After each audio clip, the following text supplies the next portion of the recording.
नित्यं गुरुशङ्कर रूपिणं यमाश्रितो हि वक्रोऽपि चन्द्रः सर्वत्र वन्द्यते।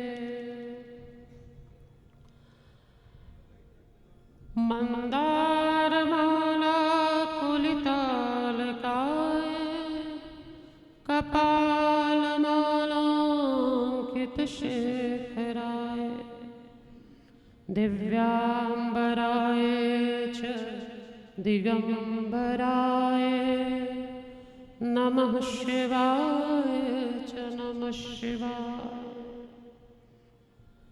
जय गौरनित्यानन्द जय अद्वैतचन्द्रः गदाधर शिवासादि गौरभक्तवृन्दः। हरे कृष्णा कृष्णा कृष्णा हरे हरे, हरे राम राम राम हरे। बोलिए वृंदावन बिहारी लाल की जय, श्रीमद् सद्गुरु सरकार की जय। सर्वमुक्त शिव सत्य है, शिव सामर्थ्य अनंत, अमियत जा विश्व को पिया, सांब सदा भगवंत। शंकर भोलेनाथ हैं जग के पालनहार, अपने भक्तों का सदा करते शिव उद्धार। जप कर नाम सुधार ले जन्म जन्म के पाप, और शिव भोले तेरे दूर करेंगे सब पाप ताप संताप। अरे गणपति नंदी पार्वती और शिव जी का परिवार, करके इनकी अर्चना होता बेड़ा पार। बोलियो उमापति महादेव की, नमः पार्वते पतये हर हर महादेव।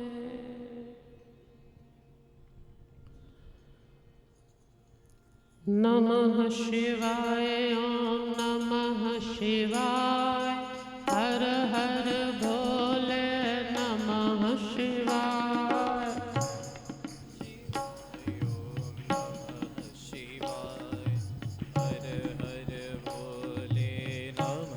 शिवाय ओम नमः शिवाय ओम नमः शिवाय, हर हर भोले नमः शिवाय। नमः शिवाय ओम नमः शिवाय, हर हर भोले नमः शिवाय।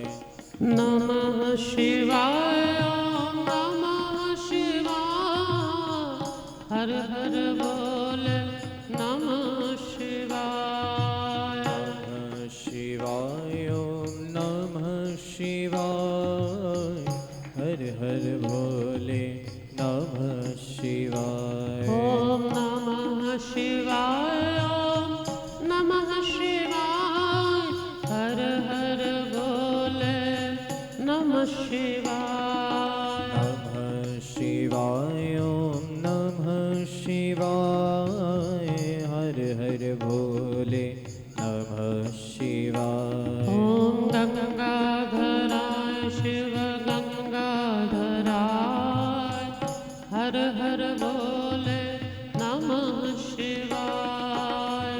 गंगाधराय शिव गंगाधराय, हर हर भोले नमः शिवाय। ओम गंगाधराय शिव गंगाधराय, हर हर भोले नमः शिवाय। गंगाधराय शिव गंगाधराय, हर हर भोले नमः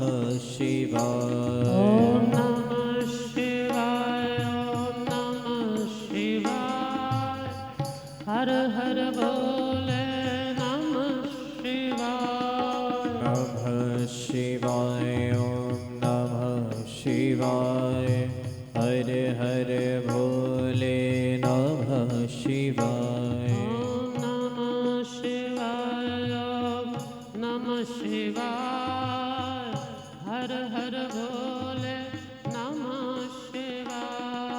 नमः शिवाय ॐ नमः शिवाय हर हर भोले नमः शिवाय। ॐ जटाधराय शिव जटाधराय हर हर भोले नमः शिवाय। जटाधराय शिव जटाधराय हर हर भोले नमः शिवाय। ॐ नमः शिवाय ॐ नमः शिवाय हर हर भोले नमः शिवाय। नमः शिवाय ॐ नमः शिवाय हर हर भोले नमः शिवाय। ॐ नमः शिवाय ॐ नमः शिवाय हर हर भोले नमः शिवाय। नमः शिवाय ॐ नमः शिवाय हर हर भोले नमः शिवाय। बोलियो उमापति महादेव की।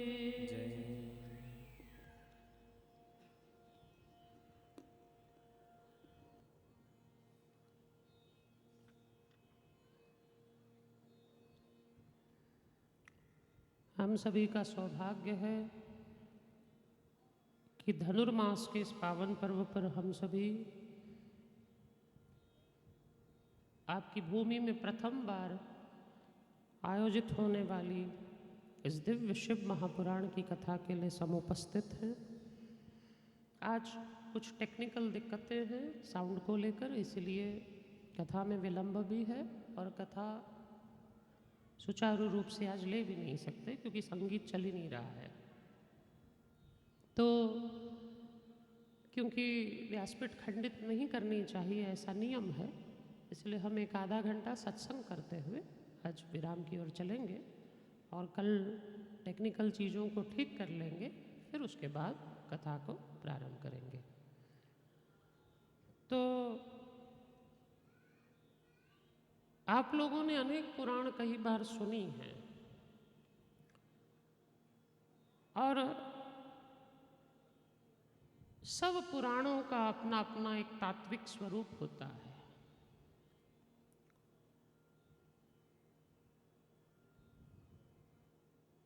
पुराण अर्थात जो पुरातन है,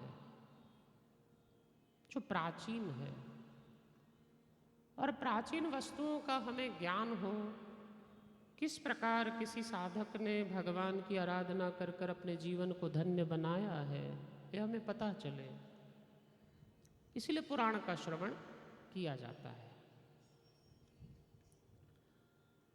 पुराण व्यास जी ने तो वैसे 18 रचे,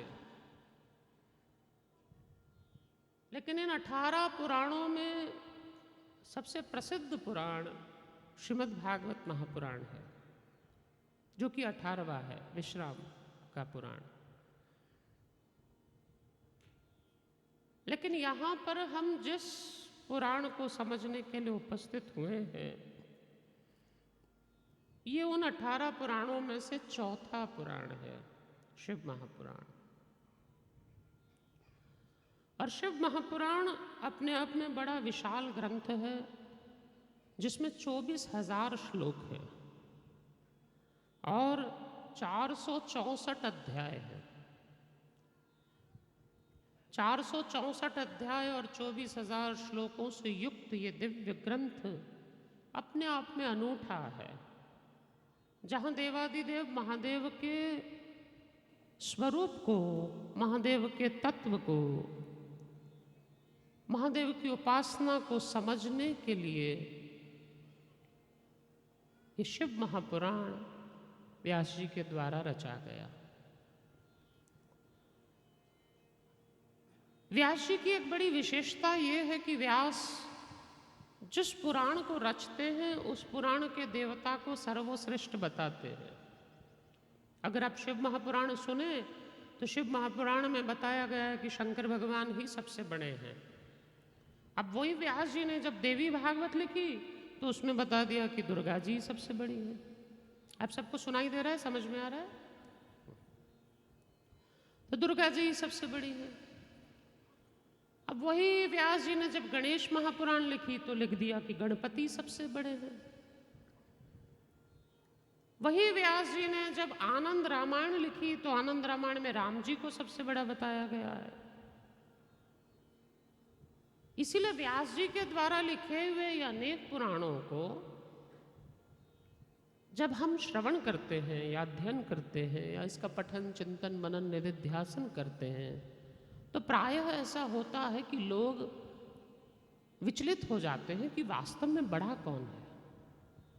कभी तो व्यास जी कहते हैं शंकर जी बड़े हैं, कभी व्यास जी कह देते हैं राम बड़े हैं, कभी व्यास जी कह देते हैं गणपति से ही सारी सृष्टि आ रही है, और कभी तो जगदम्बा जी का चरित्र गाते हैं देवी भागवत में तो कह देते हैं भगवती सबसे बड़ी है। और भागवत में कह दिया कि एते चांस कला पुंस कृष्णस्तु भगवान स्वयं, कृष्ण ही भगवान है, कृष्ण के सिवा कोई भगवान नहीं है। तो वास्तव में है क्या? तो ये एक ऐसी बात है, किसी का बच्चा बहुत चंचल था, बहुत मस्ती करता, बहुत उद्यमी था, जो उसको दिया जाता खिलौना विलौना सब तोड़ देता, कोई चीज टिकाता नहीं था कभी, बहुत चंचल बहुत उद्यमी।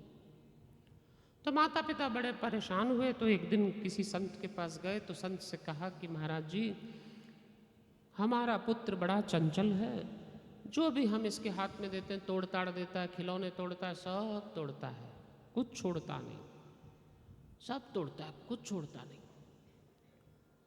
कुछ उपाय दीजिए। तो महाराज जी ने कहा ठीक है, कभी कुछ सोचूंगा इस विषय पर। और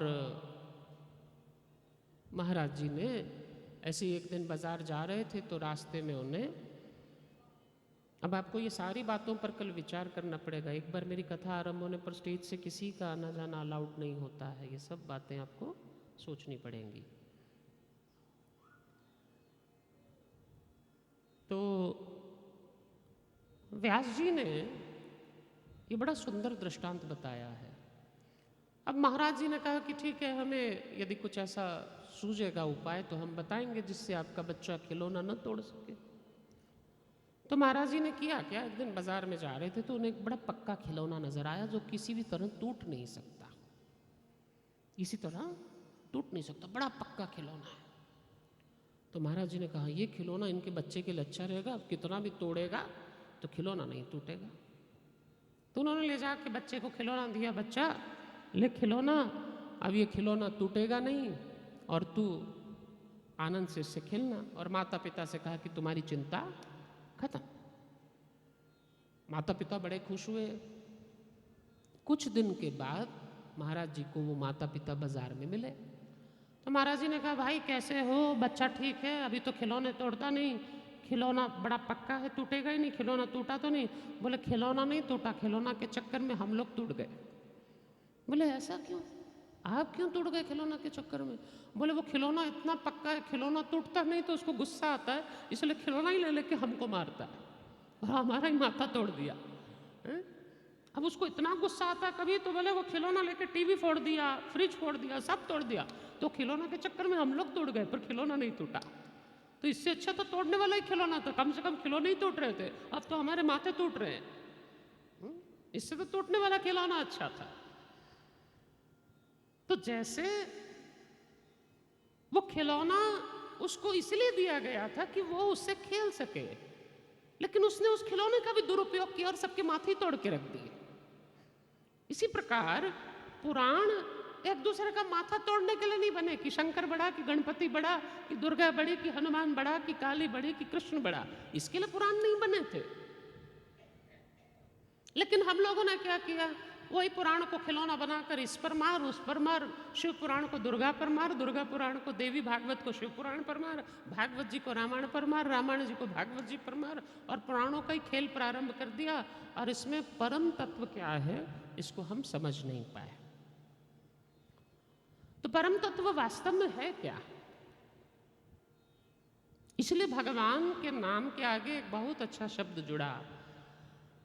शंकर भगवान की कथा सुनने के लिए आप सब यहाँ पर आए हैं, और भगवान की कथा का सबसे बड़ा सूत्र है सत्यम शिवम सुंदरम। सत्य पहले है, शिव बाद में है, और सुंदर आखिरी में। इसका अर्थ क्या है नाथ? इसका अर्थ है कि संसार में जो सत्य है वही शिव है, और जो शिव यानी कल्याण करने वाला, शिव शब्द का अर्थ है जो कल्याण करे। कल्याण करोति इति शिवः, तो शिव उसको कहते हैं जो सबका कल्याण करे। जो सत्य है यानी जो सत्य का आश्रय लेकर चलता है वही सबका कल्याण कर सकता है, और जो सबका कल्याण करने की भावना रखता है वही सबसे सुंदर व्यक्ति होता है। सुंदरता आपके बाहर के शरीर के सौंदर्य पर निर्भर नहीं करती, क्योंकि शरीर का सौंदर्य आज है कल नष्ट हो जाएगा। युवावस्था में आप सुंदर दिखेंगे, वृद्ध अवस्था में वही आपकी सुंदरता नष्ट हो जाती है ना। युवा अवस्था में सुंदर दिखते हैं, बाल अवस्था में सुंदर दिखते हैं, इसीलिए माता पिता नाम भी रखते हैं तो भूल जाते हैं बच्चों के नाम कैसे रखें, क्या रखें। जैसे एक लड़की है, अब छोटी लड़की थी, बड़ी सुंदर दिखती थी, तो माता पिता ने छोटी है सुंदर दिखती है तो इंग्लिश में कहते हैं ना स्वीट है बड़ी, तो स्वीट है तो उसका नाम रख दिया स्वीटी, उसका नाम रख दिया स्वीटी। अब सोचो स्वीटी जब छोटी थी तो बड़ी अच्छी लगती थी, अब स्वीटी जब बूढ़ी हो गई, मुंह में दांत नहीं, पेट में आंत नहीं, लकड़ी लेके चलती है, और किसी ने पूछा कौन आया, स्वीटी आई, बोले स्वीटी। अब यह कैसी स्वीटी जिसके न मुंह में दांत न पेट में आंत, ये कौन सी स्वीटी है? स्वीटी खत्म हो गई। अब स्वीटी तो तब तक स्वीटी थी जब तक 16 साल 20 साल 22 साल तक थी, उसके बाद तो स्वीटी का स्वीटी सब चला गया, और स्वीटी तो खोटी हो गई सारी। तो इसलिए आपका सौंदर्य तब तक ही है जब तक ये शरीर है, लेकिन भगवान सदा सुंदर है। इसलिए आपने शंकर जी की किसी चित्रपट में नहीं देखा होगा कि शंकर जी बड़े बूढ़े हो गए या शंकर जी की दाढ़ी आ गई। एक फोटो बना देते हैं लोग कि शंकर जी को दाढ़ी है, मूछ है, और कह देते हैं शंकर जी दाढ़ी मूछ वाले थे, लेकिन शंकर जी कभी दाढ़ी मूछ नहीं आती, ठाकुर जी के कभी दाढ़ी मूछ नहीं आती। अब भगवान सदा सर्वदा 16 वर्ष की आयु पार नहीं करते, 16 वर्ष की आयु है। अब राम जी कितने हजार साल जिए यहाँ पर बताइए, कथा सुनिए ना आपने, कितने साल थे राम? हाँ 12,000 साल, 11 नहीं 12,000 साल थे, तो 12,000 वर्ष राम जी रहे। कृष्ण जी कितने रहे? 128 वर्ष कृष्ण की आयु थी, 128। तो 128 वर्ष भगवान रहे, 12,000 वर्ष राम जी रहे, इतना आयु का परिमार्जन है। लेकिन जब भगवान राम इस भूमि को, अयोध्या को छोड़कर नित्य अयोध्या में चले गए, या श्री कृष्ण इस द्वारिका को छोड़कर नित्य गोलोक में चले गए, तो ऐसा नहीं कि अब दाढ़ी पूरी सफ़ेद हो गई थी, चेहरे पे झुर्रियाँ आ गई थी, दांत रहे नहीं थे, आंखों पे चश्मा चढ़ गया था, लठिया टेक के चलते थे, ऐसा कुछ नहीं था। भगवान तो 16 वर्ष की युवा अवस्था ही थी, और सदेह भगवान अपने धाम चले गए। शरीर यहाँ छोड़ दिया, फिर पीछे से कोई शरीर को आग लगा रहा है, ऐसा सब कुछ नहीं हुआ। भगवान तो सदैव ही अपने धाम नित्य धाम चले गए। इसलिए भगवान सुंदर हैं क्योंकि भगवान सत्य है, और जो सत्य है वो नित्य है। जो सच है वो यहाँ रहेगा, और जो झूठ है वो आएगा और जाएगा। हम झूठे हैं इसलिए हम लोग आते हैं और चले जाते हैं, ये शरीर झूठा है इसलिए आता है और चला जाता है, सगे संबंध झूठे हैं इसलिए बनते और बिगड़ जाते हैं। इस संसार की प्रत्येक वस्तु नाशवान है, इसलिए कोई भी वस्तु यहाँ पर सत्य नहीं है, सब कुछ झूठा है, सब मिथ्या है, सब हमारी कल्पना है, वास्तव में यहाँ कुछ भी नहीं है। सत्य सिर्फ कौन है? बोले शिव सत्य है, वो सदा सर्वदा रहेंगे। इसलिए इस ग्रंथ में बड़ी विशेष बातें हैं। सबसे पहली बात ये हमें भगवान के स्वरूप का बोध कराता है कि भगवान का स्वरूप कैसा है। भगवान का तात्विक विवेचन करता है कि तथ्य क्या है। भगवान अगर ऐसे स्वरूप में आते हैं, भगवान अपने गले में नाग पहनते हैं, मुंडमाला पहनते हैं, भगवान की बड़ी बड़ी जटाएं हैं, बागांबर गज चर्म ओढ़े हुए हैं, तो ऐसे स्वरूप के पीछे तात्विक विवेचन क्या क्या है, किस कारण भगवान ऐसे रहते हैं शंकर जी।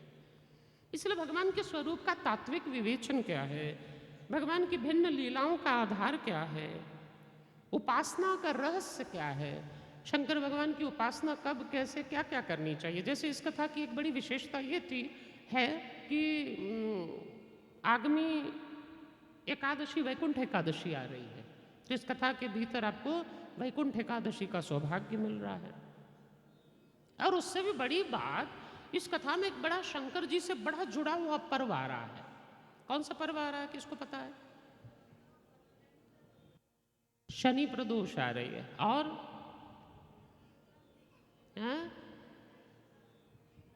शिवरात्रि, हाँ, और संक्रांति, हाँ, संक्रांत आ रही है। और संक्रांत के बाद जब पूर्णिमा पड़ेगी, जो पूर्णिमा आ रही है, ये आगामी जो पूर्णिमा है, ये पूर्णिमा की एक बड़ी विशेषता है कि ये पूर्णिमा आद्रा नक्षत्र से युक्त आ रही है। आद्रा पूर्णिमा है और वो भी सोमवार के दिन पड़ रही है। तो सोमवार वैसे ही शंकर भगवान का दिन, उसमें पूर्णिमा, उसमें आद्रा नक्षत्र से युक्त पूर्णिमा है। और ये आद्रा कैसा है बोले, अरुणाद्रा है। अरुणाद्रा यानी आद्रा नक्षत्र अरुणोदय के समय होगा, सूर्योदय जब होगा प्रातः काल का, तब आद्रा नक्षत्र लगा हुआ होगा। तो उस समय में शंकर भगवान की सेवा कर कर, उस समय अगर आप शंकर जी पर खीर लगा देते हैं या खीर का अभिषेक कर देते हैं शंकर जी को, या भात बनाकर शिवलिंग का श्रृंगार करते हैं, भात से, भात चावल पका लें और फिर उसके दबा दबा कर उसका ही शिवलिंग बनाएं, या उससे शिवलिंग का श्रृंगार कर लें। किसी मंदिर में शिवलिंग है तो उस पर पूरा भात, थोड़ा सा गीला नरम नरम भात बनाकर ठंडा होने पर उससे शिवलिंग बना लें, शिवलिंग के ऊपर पूरा भात लगा दें। तो शास्त्र में ऐसा अगस्त्य ऋषि कहते हैं स्कंद पुराण में कि जितने भात के दाने, कितने भात के दाने हैं, अब उसमें जितने भात के दाने होंगे शिवलिंग पर सजाने समय में, उतने शिवलिंग के दर्शनों का फल आपको एक ही बार में मिल जाता है। जितने उसमें दाने होंगे उतने दानों का फल। अब कितना भात जब बनाते हैं तो दाने तो गिनते नहीं, अब 108 दाने ही हम जब शिवार्चन के लिए गिनते हैं तो इतने इतने से ही दाने में 108 दाने हो जाते हैं। तो आप सोचिए आधा ग्लास, पौन ग्लास जब आप चावल बनाएंगे, भात बनाएंगे तो कितने दाने बनेंगे, अनगिनत दाने होंगे। अब इतने सारे दाने, कम से कम 1 लाख दाने तो सहज ही हो जाएंगे। तो आप लाख दानों का जब शिवलिंग पर अर्चन कर रहे हैं, यानी लाख दानों से आप श्रृंगार कर रहे हैं भोले बाबा का, तो 1 लाख शिवलिंग की पूजा का फल एक बार में ही मिल जाएगा। ऐसी इस नक्षत्र की महिमा जो आ रहा है। तो सोचिए ना, ये भगवान की कितनी करुणा कृपा होती है कि भगवान अपनी उपासना के रहस्य ऋषियों के द्वारा प्रकट कराते हैं। इसलिए उपासना के रहस्य, यानी जैसे कि मैंने ये उदाहरण दिया आपको कि शिवलिंग की पूजा आप भात से करेंगे उस दिन तो लाख शिवलिंग के दर्शन का प्रमाण, तो ये मैंने आपको स्पष्ट रूप से स्कंद पुराण से दे दिया कि स्कंद पुराण में अगस्त्य ऋषि ये बात कह रहे हैं। अब आप आजकल के परिप्रेक्ष्य में अगर शिव महापुराण को सुनेंगे तो प्राय लोग कहते हैं कि शिव महापुराण कम और टोटका पुराण ज़्यादा हो गई है। उपाय बता दिए जाते हैं, ये करो वो करो, ऐसा करोगे तो ये होगा, वो करोगे तो वो होगा, और ऐसे उपाय सुनने के लिए भीड़ भी बड़ी पहुंचती है। इसलिए लोग सोचते हैं कि शिव महापुराण में शिव जी की कथाएं कम और उपाय ज़्यादा हैं। तो ऐसा नहीं है कि शिव महापुराण में कथाएं कम हैं, कथाएं तो बहुत सारी हैं, लेकिन पूजा का तात्विक रहस्य भी हमें पता होना चाहिए कि उपासना के रहस्य क्या हैं। इसलिए शिव महापुराण सुनने पर हमारा शंकर जी के प्रति स्पष्ट दृष्टिकोण होना चाहिए कि हम इनकी उपासना के रहस्य को समझें। आजकल लोग जैसे जब कथा सुनते हैं तो कई लोग जाके शिवलिंग का जल लेकर भर कर घर में लाते हैं, फिर घर के लोगों को जल पिला देते हैं, कई लोग मंदिर में से बेलपत्ते उठा कर लाते हैं और बेलपत्ते ही चबाने शुरू कर देते हैं। कई लोग कुछ करते हैं, कई लोग कुछ करते हैं। तो सुन सुनकर कई लोग तो वो नया एक पशुपति व्रत चला है, उसमें 6 दिए बना कर ले जाते हैं, 5 मंदिर में जलाते हैं, एक फिर घर के द्वार पर लाकर जला देते हैं। तो क्या इसके पीछे शास्त्र प्रमाण है? पशुपति व्रत की क्या विधि शास्त्र में ऐसी ही दी गई है? इस बारे में कभी हम लोग तात्विक चिंतन नहीं करते। इसलिए शिव महापुराण को सुनने का दूसरा कारण है कि हमें इसकी उपासना के तात्विक रहस्य पता चले। तो पहला रहस्य, हम भगवान के स्वरूप और भगवान की लीलाओं को जानेंगे। दूसरा, हम भगवान को तत्वतः उपासना को जानेंगे कि ये करने से ये होता है। ऐसा शिव महापुराण में वास्तव में लिखा है क्या? या किसी और पुराण में लिखा है तो उस पुराण का प्रमाण क्या है? किस पुराण में लिखा गया है? उस पुराण में श्लोक क्या है उस चीज के? तो इसको प्रामाणिक रूप में समझना कि क्या चढ़ाने पर क्या मिलेगा, क्या चढ़ाने पर। ऐसा नहीं कि शिव महापुराण में नहीं लिखा, लिखा है, बिल्कुल लिखा है। मैं आपको एक एक श्लोक सुनाता जाऊंगा जहां जहां लिखा है, लेकिन जहां लिखा है वहीं सुनाएंगे। कब क्या चढ़ाने से क्या काम बनते हैं, ये सब शिव महापुराण में लिखा है, लेकिन जहां जहां लिखा है उसको आपको प्रकाश में डाला जाएगा। तो पहली बात, आप भगवान के स्वरूप को समझेंगे। दूसरी बात, आप भगवान की लीलाओं को भी साथ साथ जानते चलेंगे, स्वरूप और लीला। दूसरी बात, आप भगवान के तत्व को समझेंगे कि उपासना का तत्व क्या है, हमें शिव उपासना कैसे करनी चाहिए। इसीलिए क्या शिवलिंग बनाने से क्या फल मिलते हैं, मक्खन का शिवलिंग बनाने से क्या होता है। इसीलिए शिव का स्वरूप क्या है, बोले आशुतोषम शीघ्रति इति आशुतोष। जो बड़ी शीघ्रता से प्रसन्न हो जाते हैं उन्हें आशुतोष कहते हैं। बड़ी जल्दी प्रसन्न होने वाले हैं शिव, और बड़े शीतल हैं। इनके स्वभाव में बड़ी सौम्यता है। भले आसपास में रहने वाली समस्त वस्तुएं प्रतिकूल है, उग्र है। आप देखिए, सांप बड़ा चंचल होता है, बड़ा उग्र होता है, लेकिन शंकर जी के गले में बैठा है। जबकि सांप जिसको डस ले तो उसको उग्रता ला देगा। विष जब चढ़ता है तो आदमी पागल हो जाता है, इतनी गर्मी चढ़ जाती है देह में, विष में बहुत गर्मी होती है। शंकर जी के आसपास रहने वाली समस्त वस्तुएं जहरीली हैं। धतूरा आप देख लीजिए, भांग आप देख लीजिए, सब जहरीली वस्तुएं हैं। लेकिन जहरीली वस्तुओं में रहते हुए भी भोलेनाथ अति सौम्य है। इसीलिए कहा कर्पूर गौरम करुणा अवतारम। करुणा के अवतार है भोलेनाथ। उनमें इतनी करुणा कृपा है कि उनकी करुणा का बखान क्या किया जा सकता है।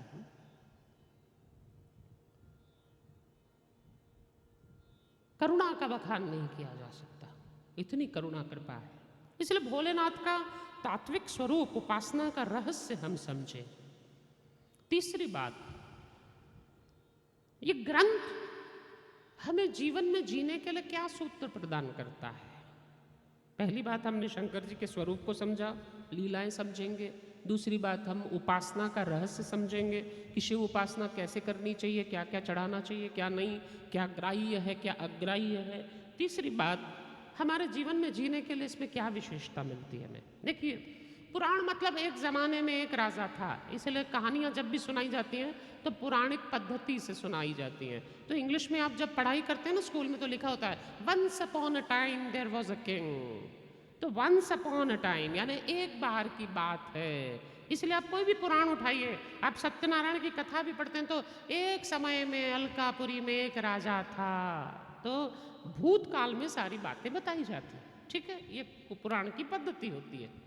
इसलिए जब भी आप कथाएं सुनते हैं तो एक समय एक राजा था, अरे वो था ठीक है, लेकिन वो जो किया था वो आज के समय में कितना प्रैक्टिकल है, उसको हम अपने जीवन में कितना उतार सकते हैं। उस समय देश काल परिप्रेक्ष्य समय सब अलग था, परिस्थितियां अलग थी।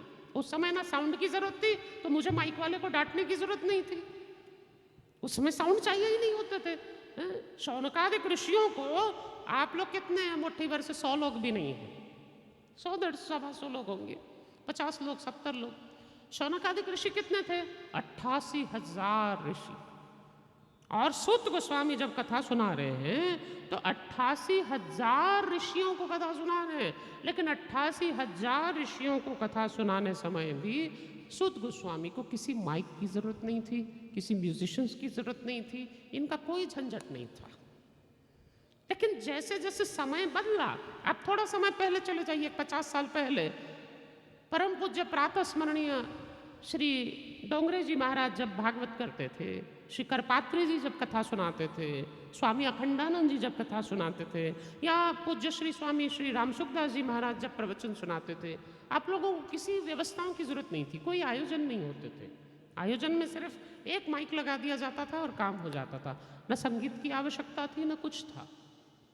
लेकिन आज समय बदला और धीरे धीरे समय के साथ साथ आपकी कथाओं के स्वरूप भी बदल गए ना, कथा के स्वरूप बदल गए। आज तो कथा में आपको आना है तो ड्रेस कोड भी एक जैसा चाहिए। देखिए सबने एक जैसे जैकेट पहने, इधर सबने एक जैसी साड़ी पहनी है, तो ड्रेस कोड्स भी डिसाइड होने लग गए कथाओं में। तो जैसे आपकी रिक्वायरमेंट्स कथा को लेकर बढ़ी, आप मेरी बात को समझिए, जैसे आपकी रिक्वायरमेंट्स कथा को लेकर बढ़ी तो हमारी भी रिक्वायरमेंट्स बढ़ी, तो हमारे को भी उस हिसाब से व्यवस्थाएं चाहिए, क्योंकि आपको हमसे वैसी अपेक्षा है कि हम वैसा परफॉर्मेंस दें। तो जब आप चाहते हैं कि गुरुजी बहुत अच्छे भजन गाएं, तो भजन के लिए फिर वैसी व्यवस्था चाहिए। ऐसे प्रवचन सुनाने के लिए मुझे बोलिए, किसी को मत बिठाइए, इनको भी भगा देते हैं। बढ़िया, मैं आपको रोज 7 दिन पूरा ग्रंथ सुना दूंगा, कोई जरूरत नहीं, लेकिन फिर भजन एक भी नहीं गाऊंगा। जब आप कथा को संगीत में सुनना चाहते हैं तो उसके लिए वैसी व्यवस्थाएं बनानी पड़ती हैं। इसीलिए पहले राम सुखदास जी जब कथा करते थे तो संगीत चलता ही नहीं था, पूज्य श्री डोंगरे जी महाराज कथा करते तो संगीत जरूरत ही नहीं थी। ये सब संतों ने जब कथाएं सुनाई तो संगीत की जरूरत नहीं थी। उस समय कथाएं, आपको याद होगा पुराने समय में प्रातःकाल में 9 बजे प्रारंभ होती थी, मध्याह्न में भोजन के लिए छुट्टी होती थी, और अपराह्न फिर 2-3 बजे से कथा प्रारंभ होकर रात्रि में 6-7 बजे तक कथा। तो कम से कम 4-5 घंटा प्रातः सत्र, 4-5 घंटा सायंकाल सत्र, 10 घंटे लोग बाकायदा नीचे आसन लगाकर कथा सुनते थे। आजकल तो कुर्सी पे सोफा पे बैठ के भी 3 घंटा से ऊपर बैठ नहीं सकते, लोग परेशान हो जाते हैं। 3 घंटा भी नहीं ठीक से बैठ सकते हैं लोग, उसमें भी परेशान होते हैं, जबकि कुर्सियों पर बैठते हैं, सोफा पर बैठते हैं। तो समय बदल रहा है, हालात बदल रहे हैं, रिक्वायरमेंट्स बदल रही हैं, तो उस अनुसार हमें भी बदलना पड़ता है। अब कथा में बीच में भजन डालने की आवश्यकता क्या है, इनको बिठाने की हमें आवश्यकता क्या है? इनको बिठाने की आवश्यकता सिर्फ एक है, निरंतर इसी तरह अगर मैं 4 घंटे प्रवचन सुनाऊं तो आप लोग बोर हो जाएंगे। आपको लगेगा यही आधे घंटे में, 1 घंटे में जब हम भजन सुनाते हैं ना, तो आप में से जो लोग बढ़िया से भोजन करके यहाँ पर बढ़िया कड़ी लापसी खाकर बैठे होते हैं, तो वो थोड़े से जग जाते हैं कि हाँ भाई कथा चल रही है, गुरुजी सुना रहे हैं। और वही अगर हम केवल कथा प्रवचन सुनाते रहें तो आप लोग तो बढ़िया, अभी किसी दिन कड़ी लापसी खा रहे हैं, किसी दिन दाल बाटी खाकर बैठ गए, फिर तो हो गया काम, फिर तो हो गया काम। तो ना, जैसे जैसे समय बदलता है वस्तुओं की आवश्यकताएं बदलती चलती हैं, स्वरूप बदलते चलते हैं। इसलिए काल के हिसाब से, देश के हिसाब से, परिस्थितियों के हिसाब से सारी व्यवस्थाओं को हमें उस हिसाब से चलाना पड़ता है। नहीं तो हम तो साधु हैं ना, हमें कोई किसी चीज़ की ज़रूरत नहीं, ना हमें साउंड चाहिए ना कुछ चाहिए। हमें आप बोल देंगे सब हटा दो, आप नीचे आके बैठो और बढ़िया हमें कथा सुनाओ, हम उसके लिए भी राजी हैं। हमारा तो वही काम है, उसी के लिए तो घर द्वार छोड़ कर आए हैं। लेकिन ये आवश्यकताएं हमारी नहीं है, ये आवश्यकताएं आपकी हैं। These are requirements of you, not for us. ये आपकी आवश्यकताएं हैं। आपको अगर संगीत नहीं मिले तो आप बोर होते हैं, आपको अगर समय समय पर बीच बीच में थोड़ा सा गैप नहीं मिलता है तो आप लोग बोर होते हैं। आप लोग सुनिए, मैं तो 6 घंटे लगातार ऐसे ही सुनाने के लिए तैयार हूं। तो ये सारी बातें विचारणीय होती हैं, इसलिए समय समय पर ग्रंथों के स्वरूप बदलते हैं। इसलिए महाभारत नाम का जो ग्रंथ है, महाभारत, ये संसार केंद्रित ग्रंथ है। महाभारत में संसार का स्वरूप बताया, इसलिए महाभारत में जितने पर्व हैं, इनमें कहीं राजधर्म है कि एक राजा को कैसा रहना चाहिए, कहीं लोक धर्म है, लोक शिक्षाएं हैं। इस प्रकार से महाभारत जितना ग्रंथ है, ये संसार केंद्रित ग्रंथ है। इसमें संसार के स्वरूप का बोध होता है आपको। गीता व्यवहार केंद्रित ग्रंथ है, भगवत गीता में व्यवहार सिखाए जाते हैं। महाभारत संसार केंद्रित ग्रंथ है, गीता व्यवहार केंद्रित ग्रंथ है, रामायण संस्कार केंद्रित ग्रंथ है। रामायण में संस्कार दिए जाते हैं। एक भाई को भाई के साथ कैसा रहना चाहिए, एक पुत्र को अपने माता पिता के प्रति कितना आज्ञाकारी होना चाहिए, बड़ों के साथ कैसे व्यवहार करें, छोटों के साथ कैसे करें, समान आयु के साथ कैसे करें, एक मर्यादा पुरुषोत्तम राम अपनी पत्नी के साथ कैसे रहे, एक राजा के रूप में वो प्रजा के प्रति कैसे रहे, ये सारे जो व्यवहार हमें सिखाए गए संस्कार के रूप में, तो रामायण संस्कार केंद्रित ग्रंथ। इसीलिए श्रीमद् गीता व्यवहार सिखाएगी, महाभारत संसार का स्वरूप दे देगा, रामायण संस्कार दे देगी, भागवत महापुराण उद्धार कराती है। परीक्षित की मृत्यु के समय 7 दिन में सुखदेव जी के मुख से भागवत सुनकर परीक्षित का उद्धार हुआ, इसलिए वो उद्धार केंद्रित ग्रंथ है, वो उद्धार कराता है। तो वो उद्धार केंद्रित ग्रंथ है। अब मुझे फ़ोन पर फ़ोन आते रहेंगे कि कथा लाइव क्यों नहीं आ रही है, तो इसलिए उद्धार केंद्रित ग्रंथ है। और शिव महापुराण जिसको हम यहाँ सुनने के लिए उपस्थित हैं, ये परिवार केंद्रित ग्रंथ है। इसलिए मेरी एक बात को समझिएगा, सबसे पहले हम शंकर जी का स्वरूप, उनकी लीलाओं को समझेंगे, दूसरा हम शंकर जी की उपासना कैसे करनी चाहिए इसको समझेंगे, और तीसरा हम परिवार में शंकर जी कैसे रहते हैं ये सीखेंगे। तो शिव परिवार क्या है, क्योंकि आप देखिए किसी भी भगवान की पूरे परिवार की पूजा कभी नहीं होती, किसी देवता के पूरे परिवार की सेवा पूजा कभी नहीं होती। एकमात्र शंकर जी ही ऐसे हैं जिनके पूरे परिवार की पूजा होती है। कृष्ण के भी बेटे हुए, लेकिन कृष्ण के 2-4 बेटों को छोड़ के आपको बाकियों के नाम भी नहीं मालूम होंगे। कृष्ण को कितने पुत्र थे? श्री कृष्ण के कितने पुत्र थे? कितने थे? एक एक रानी से 10-10 बेटा, और 16,108 रानियां थी। अब 16,108 मल्टीप्लाइड बाय 10, इतने कृष्ण के पुत्र थे, इतने कृष्ण की संतान थी। तो इसलिए हम 1-2 के बेटों के नाम जानते हैं, हम ही नहीं जानते, पुराणों में ही नहीं लिखे, तो आप कहाँ से पहचानेंगे? तो ना हम जानते हैं ना आप जानते हैं कृष्ण के पुत्रों के नाम, गिने चुने पुत्रों के कृष्ण के नाम हैं। अच्छा, राम जी के 2 पुत्र सभी को प्रसिद्ध हुए, लेकिन भरत जी के 2 बेटा किसी को नहीं पता, जबकि चारों भैया के 2-2 बेटा हुए थे। शत्रुघ्न जी को भी 2 बेटा थे, भरत जी के थे, लक्ष्मण जी के 2 पुत्र थे, बाकी तीनों भाइयों के बेटाओं के तो हमको नाम भी नहीं मालूम। सिर्फ राम जी के 2 पुत्र सबको पता है, लव और कुश थे। लेकिन आज तक आपने देखा कहीं लव कुश की पूजा होती है? बोलिए ना, बोला ना, कहीं लव कुश की पूजा नहीं होती, लव कुश की पूजा कहीं नहीं होती। इसलिए ऐसा कोई देवता नहीं जिसके समस्त परिवार की पूजा होती हो। लेकिन जब भी आप शिवालय में जाते हैं तो आप देखेंगे शंकर जी के पूरे परिवार की सेवा होती है। वहाँ कार्तिकेय भी होते हैं, वहाँ गणपति भी होते हैं, वहाँ भगवती जगदम्बा भी होती है और शंकर जी भी होते हैं। यहाँ तक कि एक शिवलिंग पर ही पूरा परिवार समाया हुआ है। शिवलिंग पर ही जल लहरी का एक जो भाग है वो गणपति है, जल लहरी का वो उस तरफ का भाग कार्तिकेय है, बीच में बहने वाला भाग अशोक सुंदरी है जो शंकर भगवान की मानस कन्या है, बीच में का भाग शिवलिंग के जहाँ शिवलिंग जहाँ समाप्त होता है और पीठ शुरू होती है, वो जो पीठ का किनारा है पूरा, वो सारा पीठ का किनारा साक्षात पार्वती हैं, जगदम्बा हैं।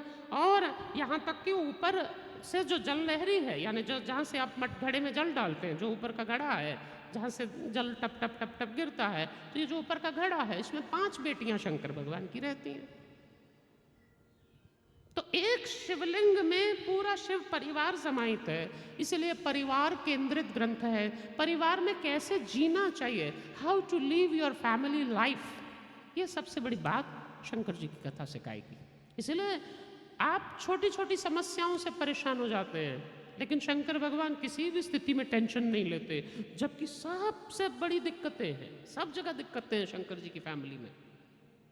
हम लोग फैमिलीज के इतने सारे इश्यू ले लेकर बाहर भागते फिरते हैं, छोटी छोटी बातों को लेकर फैमिली में एजिटेशंस हैं, प्रॉब्लम्स हैं, कॉम्प्लिकेशंस हैं, किसी को किसी के प्रति लॉयल्टी नहीं है, ट्रस्ट नहीं है। लेकिन शंकर जी का परिवार ऐसा है, सब एक दूसरे के प्रति पूर्णता से लॉयल हैं, और यहाँ तक कि कोई अगर एक दूसरे को छोड़ के भी चला जाता है तो दूसरे उसको पकड़ के रखते हैं। आप एक बात मेरी बहुत अच्छे से समझिएगा, कई बार ऐसा होता है कि बच्चे बड़ों को छोड़ देते हैं, लेकिन बड़ों को बच्चों को कभी नहीं छोड़ना चाहिए। आप कभी किसी ऑफिस में जाएं तो वहां एक दरवाजे पर लिखा होता है पुल और एक साइड से लिखा होता है पुश। पुश यानी ढकेलिए, पुल यानी खींचिए। तो जहां पुल लिखा है यानी अपनी ओर खींचना, आप उस पक्ष से रहे कि हम हमेशा पुल करेंगे, पुश कभी नहीं करेंगे। बात मेरी ध्यान से सुनिएगा, हम हमेशा पुल करेंगे, पुश कभी नहीं करेंगे। हमारा काम है पुल करना। इसका एग्जाम्पल क्या है? इसका सबसे बड़ा एग्जाम्पल है, आप 12 ज्योतिर्लिंग में से एक ज्योतिर्लिंग जानते होंगे, मल्लिकार्जुन। आपके दक्षिण में ही है मल्लिकार्जुन। ये मल्लिकार्जुन जो है, इसका सबसे बड़ा उदाहरण है। जब भगवान कार्तिकेय शंकर पार्वती से रूठकर क्रौंच पर्वत पर चले गए और शंकर पार्वती कार्तिकेय भगवान से मिलने के लिए गए, आज भी वही समय है, कार्तिक भगवान का अभी उत्सव चल रहा है 40 दिन का। तो अयप्पा स्वामी का उत्सव चल रहा है इस समय दक्षिण में। तो कार्तिकेय भगवान से शंकर पार्वती मिलने गए तो कार्तिक भगवान नाराज होकर और दूर चले गए। जब और दूर गए तब शंकर पार्वती ने कहा, ठीक है, हमारा पुत्र हमसे नहीं मिलना चाहता, कोई बात नहीं, हम 15-15 दिन में इससे मिलने जाया करेंगे। और मल्लिका और अर्जुन, मल्लिक और अर्जुन के रूप में, मल्लिका और अर्जुन, मल्लिका यानी एक भीलनी और अर्जुन यानी एक भील, तो एक भील और भीलनी का रूप लेकर शंकर और पार्वती हर 15 दिन में कार्तिकेय से मिलने जाते हैं। हर पूर्णिमा पर भगवती पार्वती जाती हैं, हर अमावस्या पर भगवान शंकर जी जाते हैं। अमावस्या यानी दुख के दिन, प्राय अमावस्या यानी काला अंधेरा, तो दुख के दिन। पूर्णिमा यानी उजाला यानी सुख के दिन। सुख के दिन आए या दुख के दिन आए, माता पिता ने अपने बच्चे का साथ नहीं छोड़ा। वो दोनों भले रूप बदल कर जाते हैं लेकिन अपने बेटे के पास पहुंचते हैं। तो सुख आए या दुख आए, हम अपने परिवार वालों का साथ किसी स्थिति में न छोड़ें। ये पारिवारिक ग्रंथ है, इसलिए तीसरा सूत्र, आप परिवार में कैसे रहें ये शंकर जी से सीखेंगे। तो पहली बात मैंने आपको बता दी, आप शंकर जी के स्वरूप लीला को समझेंगे।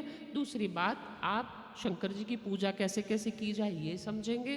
तीसरी बात, आप शंकर जी की तरह परिवार में कैसे रह सकते हैं जहाँ सारी विषम परिस्थितियाँ हैं, एक भी व्यक्ति हमारे फेवर में नहीं है। और आजकल सबसे बड़ी बात ही यही है नाथ, आप सब कर सकते हैं लेकिन किसी को कन्विंस करना बड़ा मुश्किल है। आप सब कर सकते हैं पर किसी को कन्विंस नहीं कर सकते कभी। और तो और छोड़ दीजिए ना, बच्चों को कन्विंस नहीं कर सकते, बाकी तो बाहर की बात रही। आपका अपना बेटा आपसे कन्विंस नहीं होता, बाकी तो समाज वाले क्या होंगे। गलत बोल रहे हैं क्या हम? बताइए। ये हर परिवार की स्थिति है। एक परिवार में ऐसा होता है ऐसा नहीं, सब परिवारों की यही हाल है। बच्चों की तक डिमांड है, आप उसको कन्विंस नहीं, आप उसको बोलिए बेटा ये नहीं तो ये मोबाइल ले ले, नहीं, वो बोलेगा मुझे यही मोबाइल चाहिए। अरे मोबाइल छोड़ो ना, एक चॉकलेट के लिए भी बच्चा बोलता है मुझे डेयरी मिल्क की चाहिए, उसको बोलो 10 रुपए वाली कैडबरी ले, वो नहीं लेता, उसको 100 रुपए वाली डेयरी मिल्क चाहिए, ब्रांड चाहिए। कन्विंस नहीं होता व्यक्ति। तो कन्विंसिंग करना किसी को बहुत कठिन है, आप किसी को समझा नहीं सकते। इसीलिए किसी को समझाने की आवश्यकता नहीं, क्योंकि समाज में किसी को कभी बदला नहीं जा सकता। उससे अच्छा हम खुद बदल जाएं। आप किसी को नहीं बदल सकते, आप बदलें वो ज़्यादा बेहतर। इसलिए हम शंकर जी से ऑपोजिट, विपरीत परिस्थितियों में भी कैसे प्रसन्न रहा जा सकता है, कैसे अनुकूल रहा जा सकता है, ये सीखेंगे। और चौथा गुण, हम इन 7 दिनों में, अब आज का दिन तो चलो हम कल कवर करेंगे, तो 7 दिनों में 7 सूत्रों को हम समझेंगे। 7 दिनों में 7 सूत्रों को हम समझेंगे। सबसे पहला सूत्र होगा अपने आप को पहचानो, स्वयं को जाने। दूसरा सूत्र, क्योंकि ये पारिवारिक ग्रंथ है, माता पिता के स्वरूप को जाने। तीसरा स्वरूप, पति पत्नी एक दूसरे को जाने, क्योंकि ये पारिवारिक ग्रंथ है। चौथा, अपनी संतान को समझें। पांचवा, भाई बहन रिश्तेदार। छठा आपका समाज, और सातवां ये देश, ये राष्ट्र जिससे आप बनते हैं। इसलिए ये सारी चीज़ों का जो बोध कराए हमें वो शिव महापुराण है। इसलिए आप पुराण सुनने आए तो सबसे पहली बात, पुराण जब भी सुने भरोसे से सुने, जब भी सुने भरोसा रखें। इसमें जो कथाएं आएंगी, इसमें जो प्रसंग आएंगे उस पर भरोसा रखिए। नहीं तो कई लोगों के मन में एक क्वेश्चन मार्क रहता है, ऐसा भी हो सकता है क्या? लोग क्वेश्चन मार्क रखते हैं कि ऐसा भी होता है क्या? तो सबसे पहली बात, यू शुड हैव फेथ, आपको भरोसा होना चाहिए कि व्यासपीठ से जो कुछ सुनाया जा रहा है वो वास्तव में होता है। इसलिए पहली बात, भरोसे से सुने।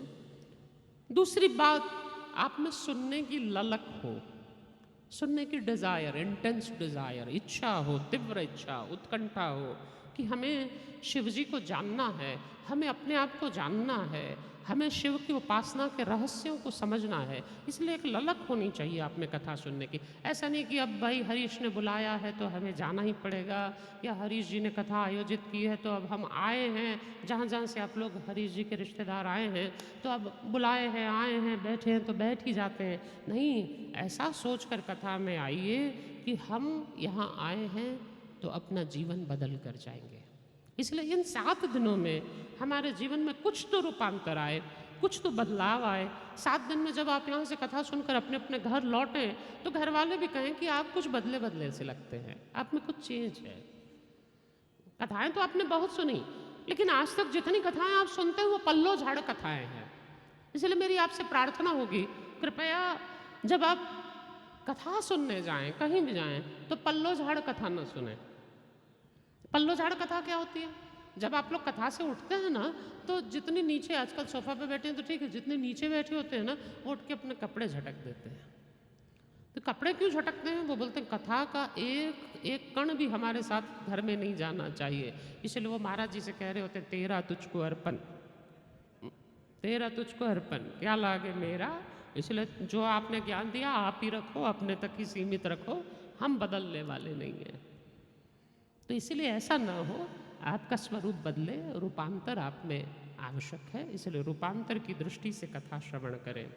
चौथी बात, जितने आप कथाओं में बैठे हैं, जितनी देर आप कम से कम कथा में, उतनी देर मौन साधें।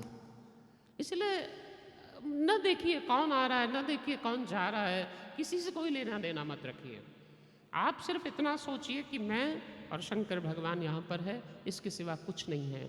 इसलिए अपने आप को और शिव जी को आप आपस में अनुभव करिए। लोगों का काम है, लोग आते रहेंगे, जाते रहेंगे। ये जो मन है ना, ये बड़ा बेकार होता है।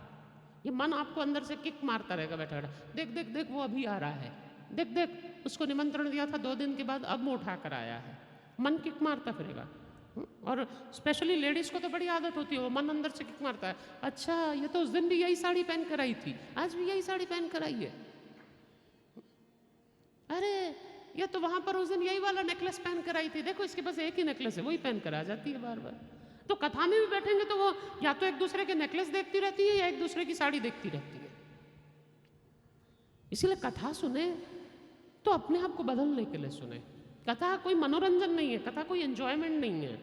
ये तो धीरे धीरे समाज के परिप्रेक्ष्य में कथाओं ने एंजॉयमेंट का स्वरूप ले लिया कि लोग धीरे धीरे इतने बदल गए कि ड्रेस कोड्स बनने लग गए, धीरे धीरे इतने बदल गए कि कथा के लिए भी मेन्यू प्लान होने लग गए कि ये डे क्या बनेगा, ये डे क्या बनेगा, ये डे क्या बनेगा।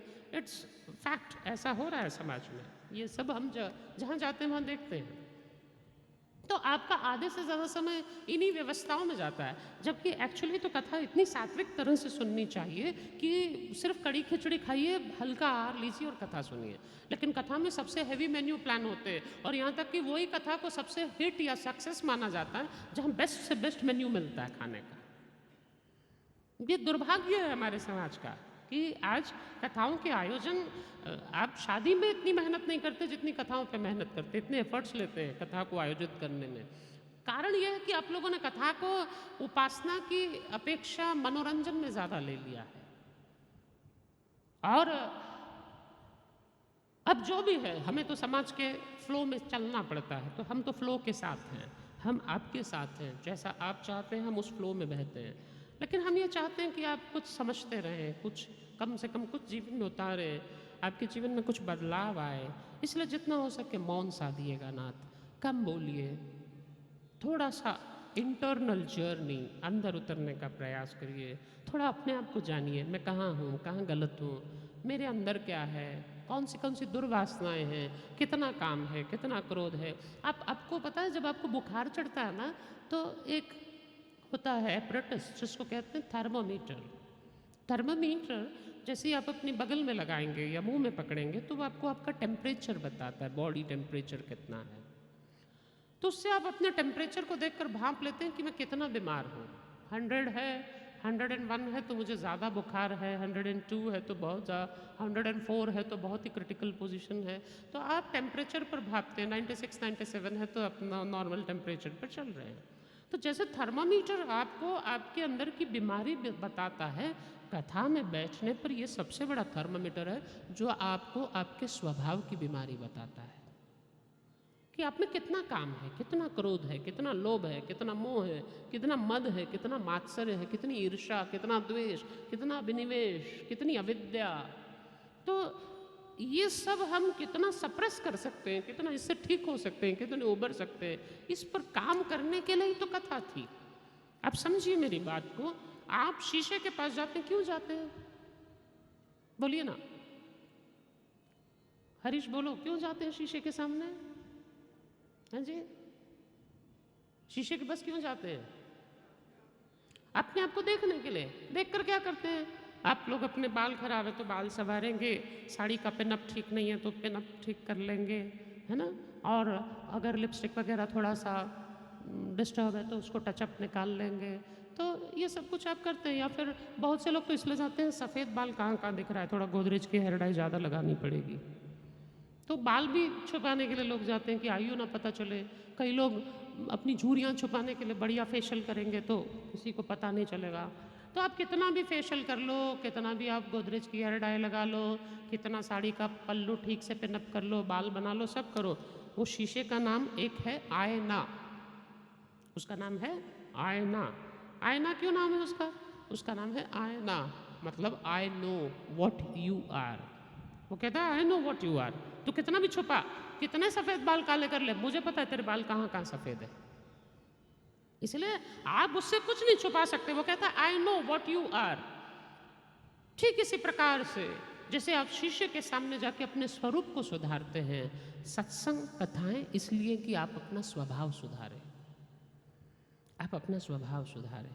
इसलिए सत्संग होते हैं, इसलिए कथाएं होती हैं कि आप अपने आप को सुधारें, अपने पे कुछ काम करें, अपने पे वर्कआउट करें। जैसे आप शरीर के लिए वर्कआउट करते हैं तो नाक हिलाते हैं, पेट हिलाते हैं, लोग करते हैं ना, अनुलोम विलोम करते हैं, फिर सुबह सुबह कपाल भारती करते हैं, खूब पेट हिलाते हैं। और हमारे ये बच्चे तो बढ़िया जिम जाते हैं, 6 पैक्स बनाते हैं। तो आप अपना फिजिकली वर्क कर रहे हैं, शरीर को स्वस्थ रखने के लिए इतना वर्क करते हैं। कभी ये क्यों नहीं सोचते कि स्वभाव को हम ठीक करने के लिए क्या वर्क कर रहे हैं?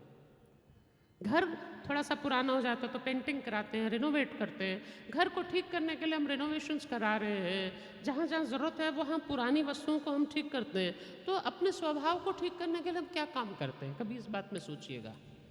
उस पर हम कितने एफर्ट्स लेते हैं, कितनी मेहनत लेते हैं कि हम अपने स्वभाव को कितना ठीक कर रहे हैं। इसलिए इस पर वर्क करने के लिए ये कथाएँ बनाई जाती हैं ताकि आप अपने आप को वर्क करें, अपने स्वभाव को, अपने नेचर को सुधारें और फिर आगे बढ़ते हुए उस परम तत्व को, उस परम लक्ष्य को समझें और वहाँ तक पहुँचें। इसलिए जिस देव का चरित्र आप सुनने बैठे हैं ये हर द्वंद्व से परे है। विशाल समुद्र मंथन हो रहा था, लेकिन उस समय समस्त देवता वहाँ उपस्थित थे। लेकिन अगर समुद्र मंथन के समय कोई नहीं गया था तो एकमात्र एक देव ऐसे थे जो समुद्र मंथन पर उपस्थित नहीं थे, और वो थे देवादिदेव महादेव। सदाशिव भगवान समुद्र मंथन के समय उपस्थित न होने का कारण केवल एक था नाथ। शंकर जी जानते थे कि समुद्र मंथन में 2 पार्टीज हैं, एक है दैत्य, एक है देव। और हमेशा जहां 2 हैं, जहां द्वंद्व है, जहां द्वैत है, वहां पर किसी एक का फेवर लेना पड़ेगा। आप एक को अच्छा बता रहे हैं, दैट मीन्स आप एक को बुरा बोलेंगे तभी एक अच्छा बन सकता है। एक को अच्छा बनाने के लिए आपको दूसरे को बुरा बनाना ही पड़ेगा। और ऐसे समय में जब ये द्वंद्व उठेगा तब मैं किसका पक्ष लूंगा? क्योंकि बाकी समस्त देवताओं को एक ही पक्ष मानता है। आप देख लीजिए, सारे देवताओं को मानने वाले देव पक्ष ही हैं। भगवान विष्णु की आराधना देवता करते हैं, ब्रह्मा जी की आराधना देवता करते हैं, लेकिन सदाशिव एक ऐसे भगवान हैं जिनकी आराधना दैत्य भी करते हैं। इसलिए आपको समस्त दैत्यों के द्वारा स्थापित शिवलिंग भी दिखेंगे। यहां तक कि दैत्यों के गुरु शुक्राचार्य जी के द्वारा स्थापित बहुत सारे शिवलिंग हैं। तो शंकर जी एक ऐसा तत्व है जिसको राक्षसों ने भी माना, जिसको देवताओं ने भी माना, दोनों पक्षों ने जिनको माना। अब दोनों पक्ष जब शंकर जी को मानते हैं, दोनों पक्ष शंकर जी की आराधना करते हैं, तो शंकर जी ने कहा जब वहाँ ऐसी दुविधा आएगी कि मुझे कुछ निर्णय लेने हैं, तो ना मैं देवताओं के पक्ष से बोल सकूंगा, ना मैं दैत्यों के पक्ष से बोल सकूंगा। इसीलिए ऐसी सभा जहाँ पर मुझे किसी एक का पक्ष लेना है, मैं उस सभा में ही नहीं जाऊंगा, मैं उस सभा में ही नहीं जाऊंगा। इसलिए शंकर जी समुद्र मंथन पर आए नहीं। लेकिन जब नहीं आए और सब पर मुसीबत आई, देवताओं पर भी और दैत्यों पर भी, वासुकी के मुख से जब जहर गिरा और जहर जाकर पानी में मिल गया और पानी में मिलने से वो जहर का रिएक्शन हुआ और वो जहर हलाहल विष बन गया, वो कालकूट बन गया, तो उस समय नाथ, उस समय देवादिदेव महादेव को आना पड़ा। और महादेव ने उस समय आकर नीलकंठ के रूप में उस विष को स्वीकार किया। अब ना विष को अंदर निगला न बाहर उगला। बाहर उगलते तो समाज बिगड़ता, भीतर निगलते तो खुद बिगड़ते। इसलिए न खुद बिगड़ो न समाज को बिगाड़ो, बीच की स्थिति को अपनाओ, ये सिखाने के लिए शंकर जी का जीवन है। इसलिए ना शिव तत्व बड़ा विचारणीय तत्व है और इसको हम आगामी समय में समझेंगे। तो कल से हम सारी टेक्निकल प्रॉब्लम्स को सॉर्ट करते हुए, है जी,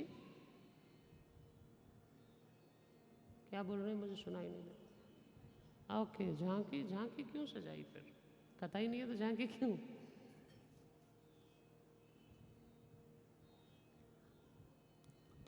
तो इस तत्व को हम समझते हुए शिव महापुराण का कल से दर्शन करेंगे। अगर आज मैं कथा प्रारंभ कर दूं और मूल कथा में प्रवेश कर जाऊं तो फिर मुझे पूरा जहां तक का विश्राम है वहां तक पहुंचना पड़ेगा। अगर सीधा ग्रंथ उठा लेता हूं तो फिर मुझे वहां तक पहुंचना पड़ेगा जहां तक का विश्राम है। आप लोगों को ऐसे ही चलेगा? समझ में आ रहा है? आप लोगों के आ रहा है? भजनों की जरूरत नहीं है?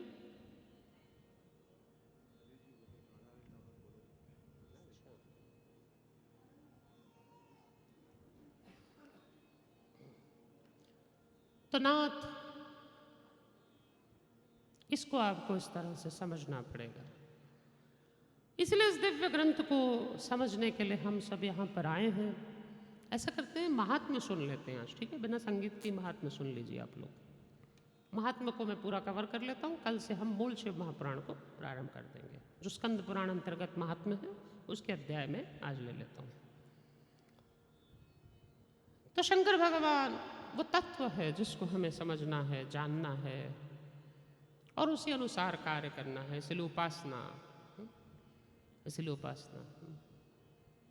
इसलिए नाथ बड़े भाव से शंकर जी पर जल चढ़ाएं। केवल ये ना सोचें कि एक लोटा जल सब समस्या का हल, ये सोचें कि शंकर जी मेरी समस्या का हल करें या न करें। समस्याएं तो जब तक जीवन है तब तक रहेंगी नाथ, कभी खत्म नहीं होने वाली। It's never ending process.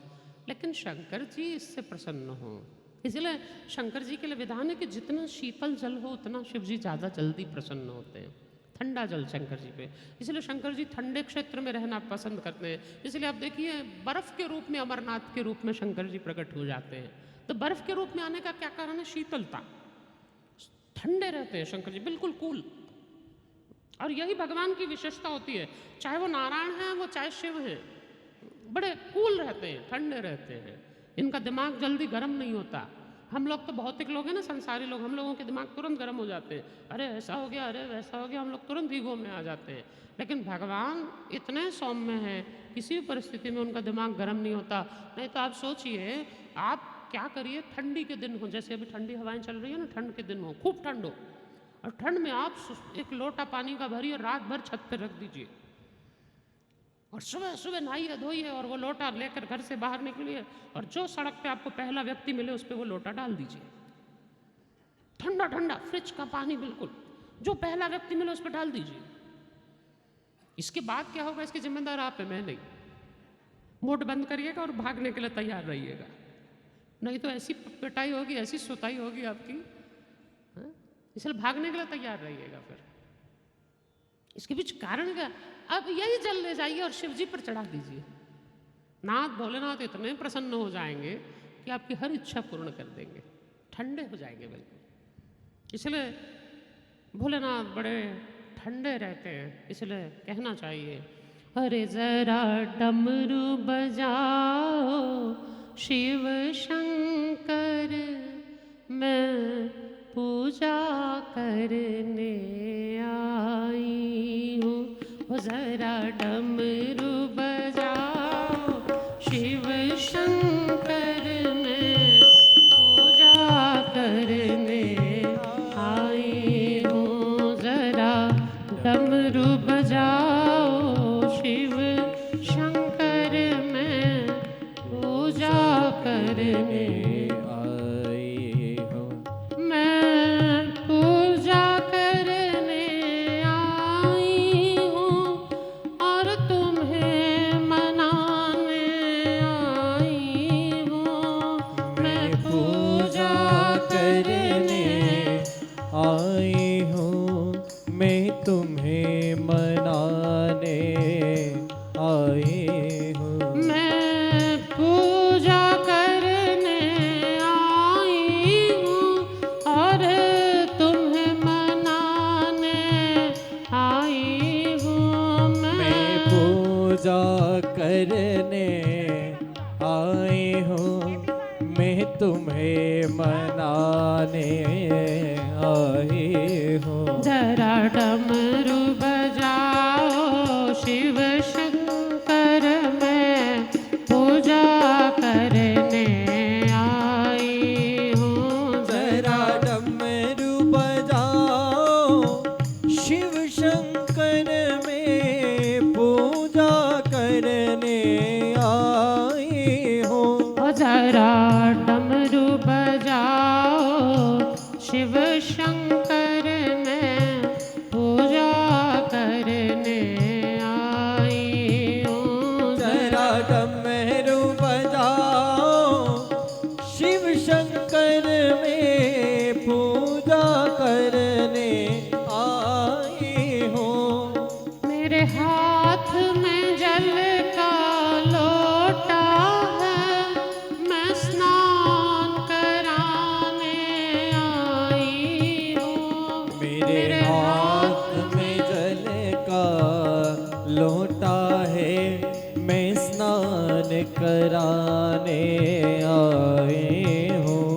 मेरे हाथ में जल का लोटा है, मैं स्नान कराने आई हूँ। मेरे हाथ में जल का लोटा है, मैं स्नान कराने आई हूँ। जरा डमरू बजाओ शिव शंकर, मैं पूजा करने आई हूँ। जरा डमरू बजाओ शिव शंकर, में पूजा करने आई हूँ।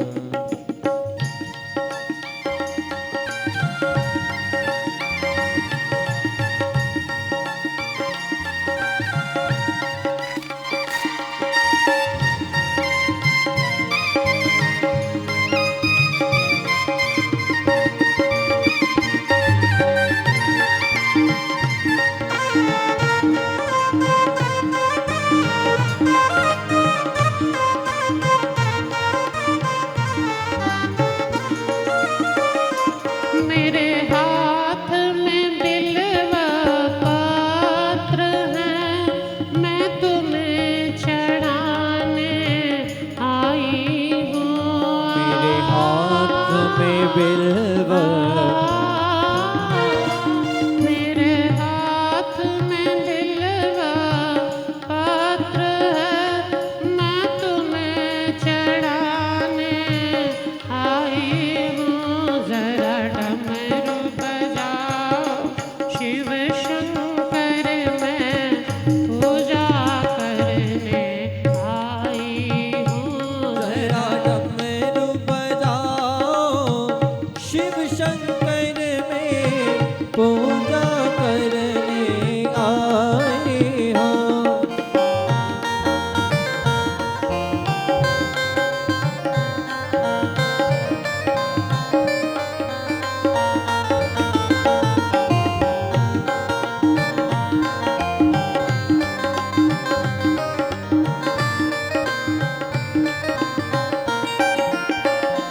मेरे हाथ में घी का दीपक है, मैं आरती करने आई हूँ।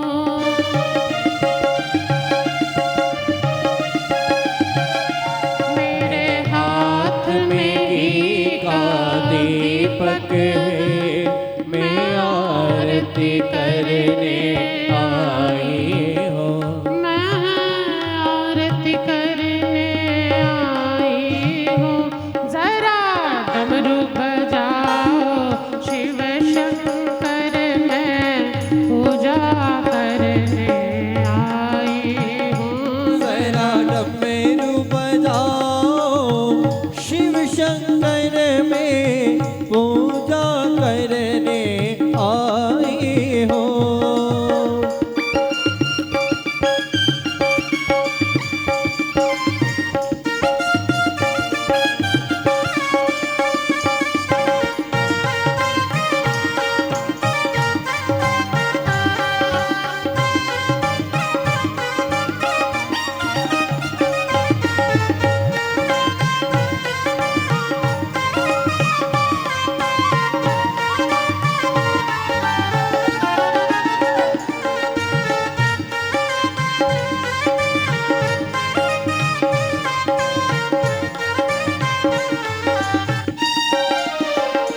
मेरे हाथ में मेवा मिश्री है, मैं भोग लगाने आई हूँ।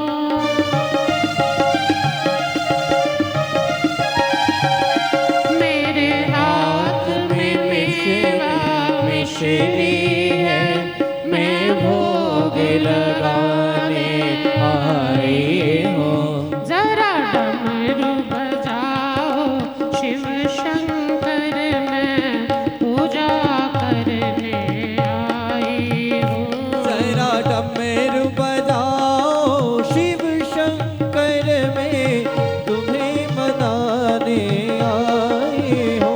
जरा डमरू बजाओ शिव शंकर, मैं पूजा करने आई हूँ। जरा डमरू बजाओ शिव शंकर में पूजा करने आए हो।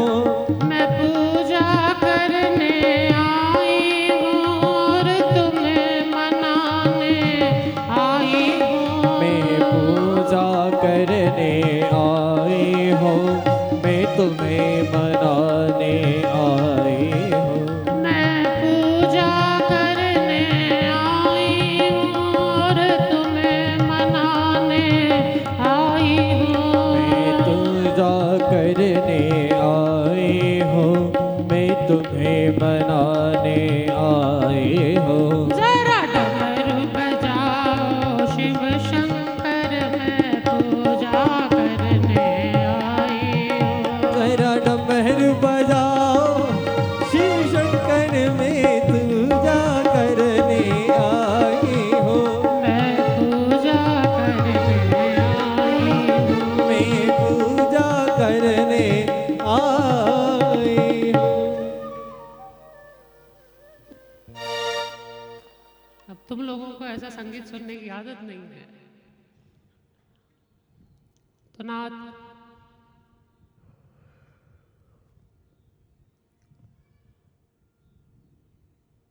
देवादिदेव महादेव के इस दिव्य चरित्र को समझना, तत्वतः जानना, ये हमारे लिए आवश्यक है। और इसलिए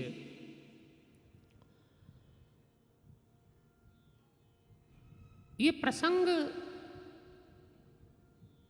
बड़ा विशेष प्रसंग है। 18 पुराण में से 17 पुराण सूत गोस्वामी ने शौनकादिक ऋषियों को नैमिषारण्य की पावन भूमि में सुनाए हैं। लेकिन यही एक ऐसा पुराण है जो तीर्थराज प्रयाग में सुनाया गया। इसलिए व्यास जी स्पष्ट रूप से लिखते हैं, धर्म क्षेत्रे महाक्षेत्रे गंगा कालिंदी संगमे और प्रयागे परमे पुण्ये ब्रह्मलोकस्य वर्तमनि। साइड फील्ड में ऑर्गन मत डालो, पूरा फट के आ रहा है, सिर्फ JBL में डालो।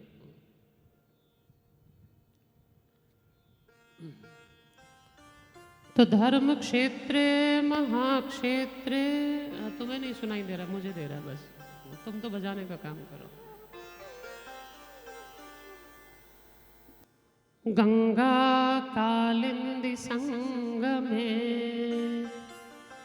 और प्रयागे परमे पुण्ये ब्रह्मलोकस्य वर्तमनि। सुंदर प्रयागराज में शौनकादिक ऋषियों ने सूत गोस्वामी से जब अपने कल्याण के लिए जिज्ञासा की, उस समय सूत गोस्वामी ने शौनकादिक ऋषियों को ये दिव्य शिव महापुराण का चरित्र श्रवण कराया।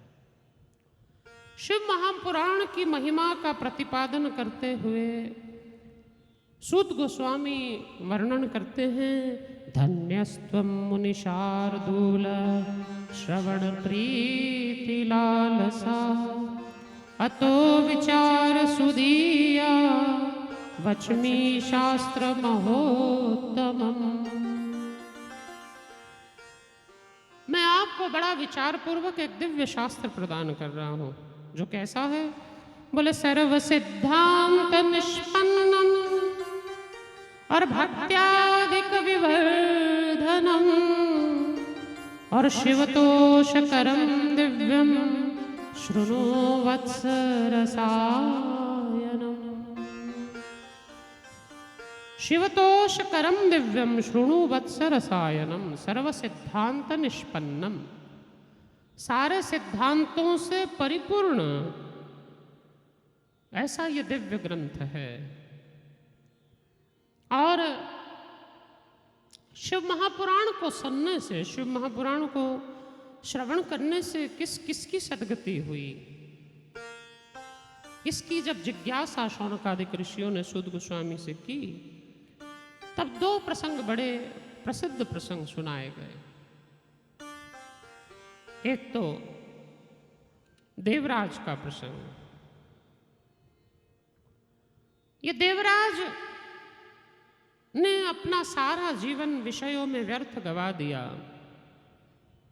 और विषयों में व्यर्थ देवराज ने जब अपना जीवन गवाया, भूख प्यास से व्याकुल देवराज एक शिव मंदिर के बाहर पड़ा हुआ था, और उस शिव मंदिर में शिव महापुराण की ही कथा चल रही थी।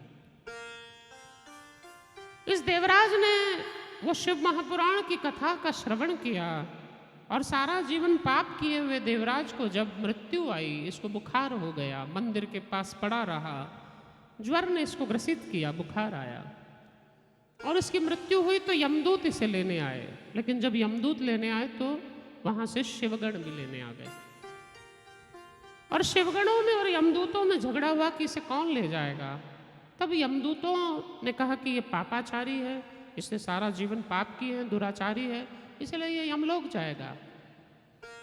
तो कहा पूरा जीवन पाप किए हैं, लेकिन अंत समय में इसने शिव महापुराण सुनी है, जिसके प्रभाव से ये शिवलोक का अधिकारी है। ये कथा है तो बहुत छोटी सी, लेकिन इसके पीछे बहुत बड़ा सार छिपा है। सार यह है कि बहुत से लोगों को ऐसी आदत होती है कि हम जीवन भर मजा लेंगे, खाएंगे पिएंगे, घूमेंगे फिरेंगे, और जब अंत समय आएगा तब देखेंगे भगवान का नाम ले लेंगे। तो अधिकांश लोगों के मन में एक बहुत बड़ा मिसकंसेप्शन ये होता है कि बुढ़ापा पूजा पाठ के लिए बना है, अभी तो हम जवान हैं, अभी तो मजे लेने का समय है, मजे ले लें और बुढ़ापे में पाठ पूजा कर लेंगे। तो फिर यदि कहा जाए, ऐसी कथाएं सुनाई जाए, तो लोग कहते हैं देवराज ने भी तो ऐसा ही किया, पूरा जीवन मजे लिए, अंत समय में कथा सुनी और उसका कल्याण हो गया, तो हमारा भी हो जाएगा। तो ये कथाएं इसलिए नहीं है कि आप जीवन भर मजा लें और फिर अंत समय में आप सोचें कि मुझे सजा नहीं मिलेगी और मेरा उद्धार हो जाएगा। जो जीवन भर मजा लेता है उसको निश्चित रूप से यमराज यमलोक में सजा देते हैं। मजा ली तो सजा भोगनी पड़ेगी, इसलिए सजा के लिए तैयार रहना पड़ेगा। और ये कथाएं हमें ये प्रेरणा देती हैं कि जब देवराज जैसा पापी व्यक्ति जीवन के अंत में अगर कथा सुन के उसका भी कल्याण हो सकता है, तो अगर हम जीवन भर श्रद्धा भक्ति से कथा सुनेंगे और पूजा पाठ करेंगे तो हमारा कल्याण क्यों नहीं होगा। तो हर चीज के दोनों एस्पेक्ट्स होते हैं, एक नकारात्मक भी, एक सकारात्मक भी, नेगेटिव भी है, पॉजिटिव भी है। तो हम नकारात्मक दृष्टिकोण से क्यों विचार करें कि हमने जीवन भर हम पाप करेंगे और अंत में कल्याण होगा। हम सकारात्मक सोचें कि जब पापी व्यक्ति का भी उद्धार हो सकता है तो हम तो सात्विक व्यक्ति, हमारा क्यों नहीं होगा। तो ये क्या करेगा, हमें भरोसा दिलाएगा, विश्वास दिलाएगा कि हमारा भी उद्धार पक्का होगा, हमारा कल्याण निश्चित है, हमारा भी कल्याण निश्चित है, हमारा कल्याण इस ग्रंथ के श्रवण से अवश्य होगा। ये विचार, ये सद्भावना मन में लाने के लिए ग्रंथ है। इसलिए सूत गोस्वामी शौनक आदि ऋषियों को एक बहुत सुंदर कथा सुनाते हैं। समुद्र निकटे देशे ग्रामो बाष्कल संज्ञक वसन्ति यत्र पापिष्टा वेद धर्मोजिता जना। समुद्र के निकटी तट पर एक बाष्कल नाम का गांव है और इस गांव में समस्त ब्राह्मण लोग रहते हैं, लेकिन अपने सदाचार से सब पतित हैं, सबका पतन हो चुका है, एक भी व्यक्ति सदाचारी नहीं है। सब प्रायः वेद धर्म का परित्याग कर कर, वेद मार्ग का परित्याग कर कर विषय भोग में आसक्त थे, वैश्यागामी, मदिरापान, मांसाहार, यही इनका जीवन था। यहां पर एक बिंदुक नाम का ब्राह्मण रहता था जो बड़ा दुराचारी था, और इस बिंदुक ने भी अपना पूरा जीवन विषयों में व्यर्थ गवाया। बिंदुक ने भी अपना जीवन पूरा विषयों में व्यर्थ गवाया। और जब बिंदुक ने, नहीं पतली मत करो, ऑलरेडी ट्रेबल ज्यादा है मुझे,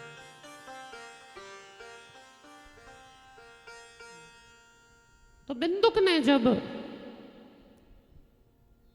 पूरा जीवन व्यर्थ गवाया विषयों में, तुम लोगों को सुनाई दे रहा है ना। इसकी पत्नी थी जिसका नाम था चंचुला, और ये चंचुला पहले तो बड़ी सदाचारिणी थी, बड़ी अच्छी रही, सभ्य रही, लेकिन इसने देखा कि जब मेरे लाख समझाने पर भी मेरा पति ही नहीं समझता तो मैं क्यों अपनी मर्यादाओं में रहूं, मैं भी अपना जीवन व्यर्थ गवाऊंगी। और चंचुला ने भी विषयों का संग किया। और बिंदुक इतना दुष्ट था कि इसको जब चंचुला के बारे में पता चला कि मेरी पत्नी भी अब देह का कार्य करने लगी है, तो ये पत्नी को ही आगे कर कर और धन कमाता, पत्नी से कहता जो करना कर, लेकिन जब पर पुरुष तेरे पास आएंगे तो उससे लाया हुआ पैसा मुझे देना। और ऐसे ही चंचुला और बिंदुक का पूरा समय बीता। बिंदुक मृत्यु को प्राप्त होकर प्रेत बना, क्योंकि सारा जीवन पाप किए, और प्रेत आत्मा के रूप में ये भटकने लगा विंध्याचल पर्वत पर। और जो चंचुला इसकी पत्नी थी, ये जब वृद्ध हो गई, अब शरीर का व्यापार कर नहीं सकती, कोई ग्राहक आता नहीं था, तो ये धीरे धीरे भटकती भटकती एक बार गोकर्ण महादेव पहुंची। कितने लोग गोकर्ण महादेव गए हैं आप में से? 1 2 3 4 ठीक है। तो गोकर्ण महादेव वो गई। अब गोकर्ण महादेव जब वो गई तो गोकर्ण महादेव, अब आपको कल एक काम और भी करना पड़ेगा। यहाँ ना हरीश लाइट्स बहुत सारी बढ़ानी पड़ेंगी। लाइट सही नहीं, मुझे आप लोग कुछ भी दिखते नहीं है, कोई भी आप लोग मुझे दिख नहीं रहे हैं, पूरा अंधेरा दिख रहा है मुझे सामने। तो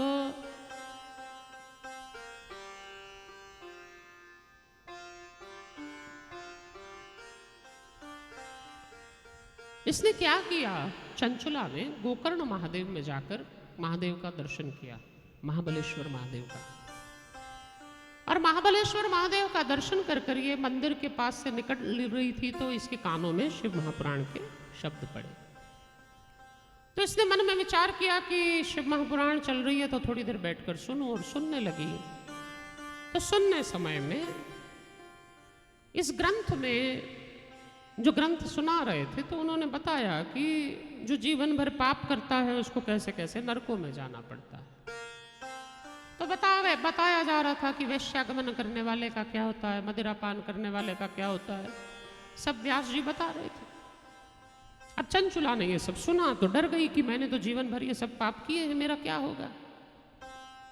तब ये कथा के उपरांत उन महात्मा की शरण में गई और शरण में जाकर इसने कहा, त्वामेव मे गुरुर्ब्रह्मा त्वं माता त्वं पितासि च उद्धारो धर्मां दीना त्वामेव शरणं गता।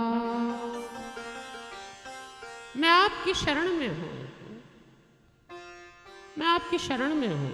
त्वामेव शरणं गता, मैं आपकी शरण में आई हूँ। और आपकी शरण में आने के कारण आप मुझ पर मेरे लिए माता पिता हैं, त्वाम गुरु, आप मेरे गुरु हैं, आप मेरा उद्धार करें और मुझे बताइए कि मैंने ये जीवन भर पाप किए हुए हैं।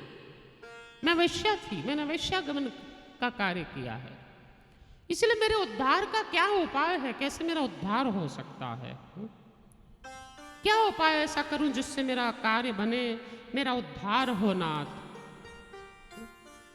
तब उस व्यास ने चंचुला से कहा, देवी इसका एक ही उपाय है, शिव नाम जपा सक्ता वाग्यता मति भोजना गुरुपदिष्ट मार्गेण सा सेवा समतोषयम्। शिव नाम जपा सक्ता वाग्यता मीत भोजना। अब मौन रहो, मीत भोजन करो यानी कम भोजन करो और शिव नाम का सतत जप करो। नमः शिवाय या शिवाय नमः का नित्य जप करो। और शिवाय नमः का जप करते हुए अब आगे जब प्रसंग आएंगे मैं आपको सुनाऊंगा कि नमः शिवाय किसको जपना चाहिए और शिवाय नमः किसको जपना चाहिए, और फिर ओम नमः शिवाय किसको जपना चाहिए। ओम यानी प्रणव, तो प्रणव लगाकर जप करने से ये षडाक्षर मंत्र बनता है, ऐसे ये पंचाक्षर मंत्र है नमः शिवाय। लेकिन जब आप इसके आगे प्रणव लगाते हैं तो ये षडाक्षर हो जाता है। तो षडाक्षर लगाने से क्या होगा, पंचाक्षर जपने से क्या होगा, और पंचाक्षर भी किसको नमः शिवाय जपना चाहिए। वैसे सबके लिए अधिकार नहीं कि सब नमः शिवाय जपें, प्राय स्त्रियों को अधिकार नहीं है। स्त्रियों के लिए शास्त्र बता रहे हैं कि स्त्रियों को शिवाय नमः जपना चाहिए, नमः शिवाय नहीं। प्रमाण दूंगा, श्लोक बताऊंगा शिव महापुराण से जहां लिखा गया। तो नाथ गुरु उपदिष्ट मार्गे न सा शिवा समतोषयात। उस चंचुला ने गुरु के उपदिष्ट मार्ग से कम भोजन करते हुए यानी व्रत रखते हुए जप किया शंकर जी के नामों का, और मौन रहकर ये शंकर जी की दिव्य कथा को सुनती। और धीरे धीरे धीरे इसकी दिव्य गति हुई। जब इसकी गति हुई, इसकी मृत्यु हुई, तो ये सीधी शिवलोक पहुंची। और इसने जाकर देखा तो नीलग्रीव पंचवक्त्र त्रयंबकं चंद्रशेखरम और वामांके विव्रतं गौरीं विद्युत्पुंज समप्रभाम्। नीलग्रीवं पंचवक्त्रं त्र्यंबकं चंद्रशेखरम। त्रयंबक भगवान चंद्रशेखर भगवान जिनका नीलकंठ है, इनके पंचवक्त्र थे। पंचवक्त्र यानी 5 मुख थे। और पंचमुखी महादेव का इसने दिव्य दर्शन किया, जिनके वाम भाग में वामांके विभ्रतम गौरीम, जिनके वाम भाग में पार्वती थी। और शरीर कैसा था महादेव का? बोले कर्पूर गौरम गौरीशम सर्वालंकार धारिणम और स्त्री भस्म संदेहम शीत वस्त्र महोज्वलम। सुंदर शंकर भगवान का कर्पूर गौर देह है, गौरीशम सर्व अलंकार धारिणम। सुंदर दिव्य नागों के अलंकार महादेव ने अपने अंग पर धारण किए हुए। और ऐसे देवादिदेव महादेव का भगवती पार्वती का चंचुला ने दर्शन किया, और चंचुला पार्वती की सेविका बनकर जया विजया के साथ रहने लगी। एक दिन की बात है, भगवती पार्वती ने चंचुला को उदास देखा, तो चंचुला से उसकी उदासी का कारण पूछा कि देवी, तुम्हें तो शिवलोक की प्राप्ति हुई, तुम मेरे लोक में आ चुकी हो, और मेरे लोक में आने पर मेरी दासी का तुम्हें सौभाग्य मिला, और फिर भी तुम उदास रहती हो, क्या कारण है? तब चंचुला ने कहा कि शिव उपासना से, शिव नाम जप करने से, शंकर जी का नाम, शंकर जी की कथा सुनने से मेरा तो उद्धार हो गया, लेकिन समस्या यह है कि मेरा पति बिंदुक आज भी प्रेत बना हुआ प्रेत की योनि में भटक रहा है। अब पत्नी तो वही है या पति वही है जो एक दूसरे को पतन से बचाएं। पति पत्नी का अर्थ ही है पतनात त्रायते, पतन से बचाने वाले पति पत्नी। अगर पति धर्म से गिर रहा है तो पत्नी का कर्तव्य बनता है उसको धर्म में टिकाए, और अगर पत्नी गिर रही है तो पति का कर्तव्य बनता है उसको धर्म में टिकाए। और दोनों जब गिर जाते हैं तो भगवान ही मालिक, फिर तो क्या होगा? इसलिए कम से कम एक को तो धार्मिक होना चाहिए, कम से कम एक धर्मात्मा होगा तो दूसरे के उद्धार का उपाय कर लेगा नाथ। एक भी धर्म में है तो दूसरे के, मानो कोई पति बिल्कुल ही धर्म में नहीं है, पतित है पूरा, धर्माचरण उसके भीतर बिल्कुल नहीं है, ऐसी अवस्था में उसकी पत्नी यदि धर्मात्मा है, उसकी पत्नी में धर्माचरण है, और वह निष्ठा पूर्वक यदि धर्माचरण के द्वारा भगवान की सेवा करती है, कुछ न करे तो कम से कम तुलसी के समक्ष दीप जलाते हुए भी हाथ जोड़े ना, हे तुलसी महारानी मेरे पति को भी सद्बुद्धि देना और वो भी धार्मिक बने, तो धीरे धीरे आप देखिए आपका पति धार्मिक बन जाएगा। लेकिन इस संकल्प से संध्या के समय रोज तुलसी के सामने दीप जलाकर हाथ जोड़िए कि हमारे पति में भी धर्म के प्रति बुद्धि बने। जब आप ऐसा करेंगे तो आपका पति निश्चित रूप से 4-6 महीने में आप देखेंगे उसमें परिवर्तन आने लगेगा। इसलिए हमारी आपसे प्रार्थना है ना, संध्या का तुलसी का दीप जब भी जलाएं, आपके पति के जो भी दोष हैं वो आप तुलसी महारानी को सुनाएं, और तुलसी महारानी से प्रार्थना करें कि मेरे पति में से ये दोष को कम कर। भले आपका पति कितनी शराब क्यों ना पीता हो, अगर आप तुलसी महारानी से कहते हैं कि मेरे पति की शराब छुड़वा दो, आप देखेंगे 6 महीने में आपका पति कम कर देगा शराब पीना और धीरे धीरे छोड़ देगा। तुलसी से कहिए।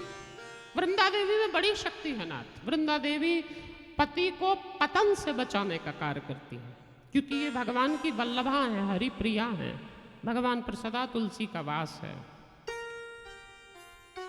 तो इसीलिए नाथ चंचुला ने पार्वती से कहा कि मेरे पति का पतन है, आप कुछ उपाय करें जिससे मेरे पति का उद्धार हो, मेरे पति का कल्याण हो। और तब चंचुला के कहने पर पार्वती ने कहा कि वैसे तो कोई उपाय नहीं है, क्योंकि तुम्हारा पति प्रेत योनि में प्राप्त हो चुका है, लेकिन फिर भी मैं उसके वहां से मुक्त होने का कुछ उपाय करूंगी।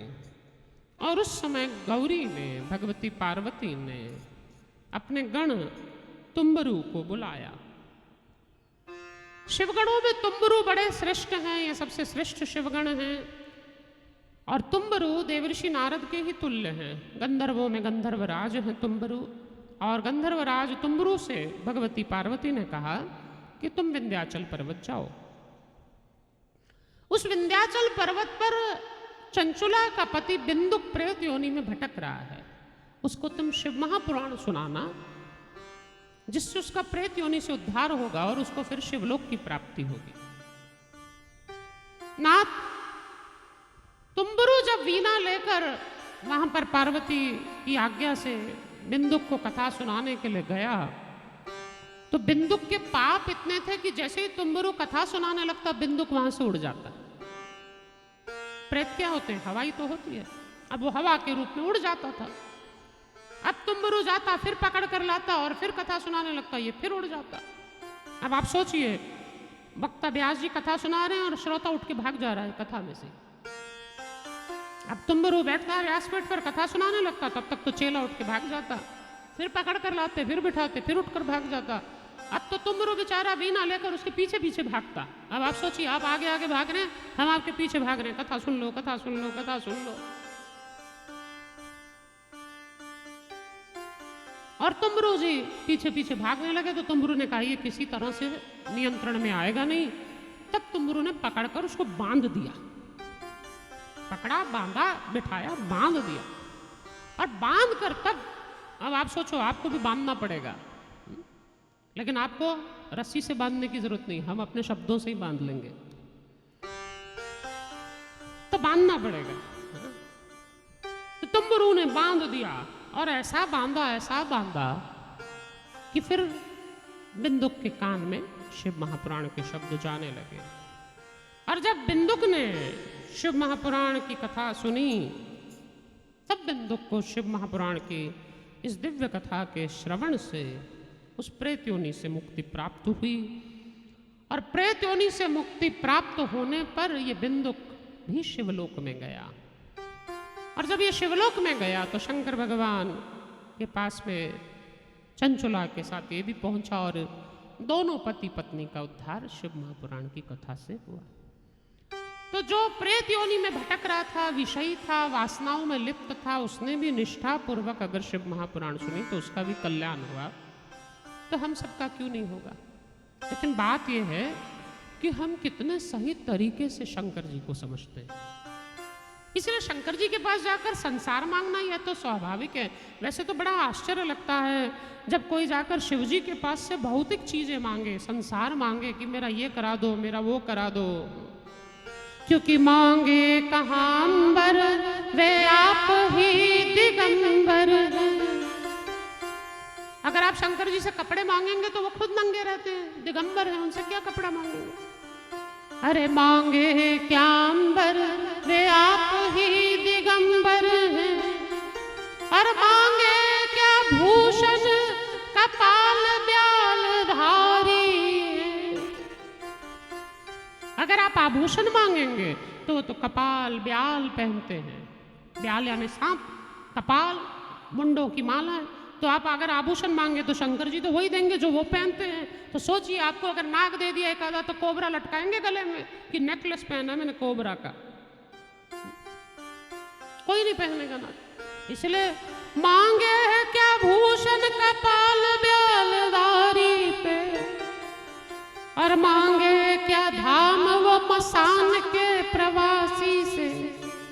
अगर आप कहें मेरा एक आधा घर बना दो तो वो खुद ही शमशान में रहता है, बोलेगा चल तू भी आजा मेरे साथ शमशान में। वो तो शमशान में रहता है तो आपको भी शमशान में ले जाएंगे। अब शमशान में सोचिए ना, तो अच्छे अच्छे सामान्य समय में जाने में डरते हैं, तो रात्रि में शमशान में क्या हाल होगा आपको रहने कहा जाए तो। इसलिए शमशान में आप रह नहीं सकते। और मांगे क्या पाक, विष आक के आहारी थे। अगर आप कहीं भोजन दे दो, खाने की बहुत अच्छी अच्छी चीजें दे दो, तो वो तो खुद विष पीते हैं और आँख का पत्ता, धतूरे का पत्ता खाते हैं। और आँख और धतूरा खा के तो पेट आपका भरने वाला है नहीं, आँख खाते हैं। मांगे क्या भोग, वे जोगिन के जोगीनाथ। उनसे भोग क्या मांगोगे? वो तो खुद योग में रहते हैं, योगी हैं, इसलिए भोग प्रदान करेंगे नहीं। अरे मांगो तो से धन, क्या विदित जग भिखारी है। वो तो खुद भिखारी है, उनसे धन क्या मांगोगे? वो तो खुद अन्न के लिए भी पार्वती के पास पात्र लेकर खड़े होते हैं। आज भी वाराणसी में, काशी में शंकर जी नित्य प्रति विश्वनाथ जी अन्नपूर्णा माता के सामने पात्र लेकर खड़े हो जाते हैं। अन्नपूर्णे सदा पूर्णे शंकर ज्ञान वल्लभे। शंकर प्राण वल्लभे, अन्नपूर्णे सदा पूर्णे शंकर के पास जाकर खड़े होते हैं। और ज्ञान वैराग्य सिद्धार्थम भिक्षाम देहि च पार्वती, भिक्षा मांगते हैं पार्वती।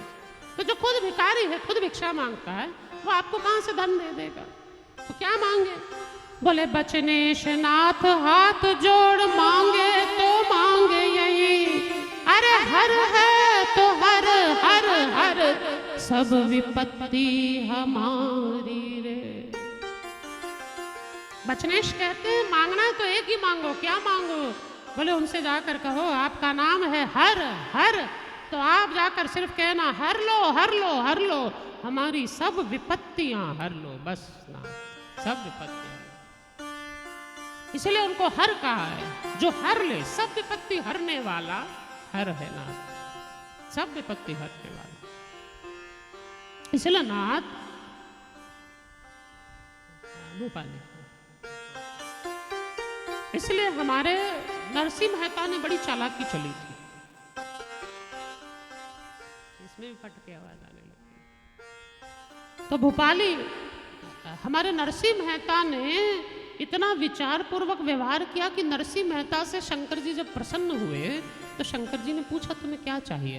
बोले दोगे? बोले हाँ दूंगा। तो नरसिंह मेहता ने शंकर भगवान से कहा आप मुझे वो दीजिए जो आपको सबसे प्यारा है। शंकर ने कहा वो तो बड़ा मुश्किल है देना। बोले नहीं, मुझे चाहिए वही जो आपको सबसे प्यारा है। तो बोले मुझे तो सबसे प्यारे भगवान श्री कृष्ण हैं। बोले वो कैसे? बोले उनकी रास देखने के लिए मैं गोपी का रूप धारण करके गोपेश्वर महादेव बन के वृंदावन में आज भी बैठा हूं। आपने दर्शन किए गोपेश्वर महादेव के? किसने किसने किए? हाथ उठाइए। हाँ, कुछ ने किए हैं। तो वृंदावन में जाएं तो गोपेश्वर महादेव हैं। ये महादेव रोज गोपी बनकर शाम में बैठ जाते हैं। आज भी रोज साड़ी पहनाई जाती है, संध्या के समय नथ लगाई जाती है, सब कुछ किया जाता है। तो उन्होंने कहा था कि मुझे वो दीजिए जो आपको प्यारा है। और तब शंकर भगवान नरसिंह मेहता को अपने साथ महारास में ले गए।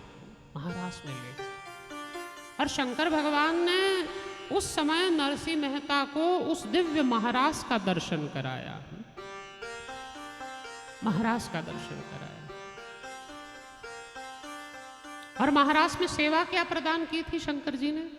बोले महाराज में तो जाने के लिए गोपी तुम्हें भी बनना पड़ेगा। तो नरसिंह मेहता को भी साड़ी पहनाई, नथ लगाई, सब कुछ किया।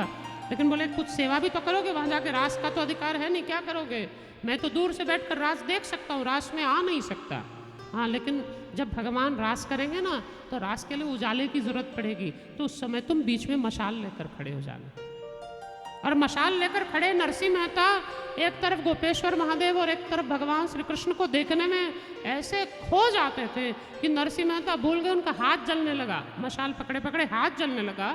ठाकुर जी की नजर चली गई, लेकिन नरसिंह मेहता को पता नहीं चला कि मेरा हाथ जल रहा है। वो हाथ को ही लेकर मशाल बनाए खड़े रहे। जलती हाथ बुझाई जलने लग गई और उसको मशाल बनाए खड़े थे।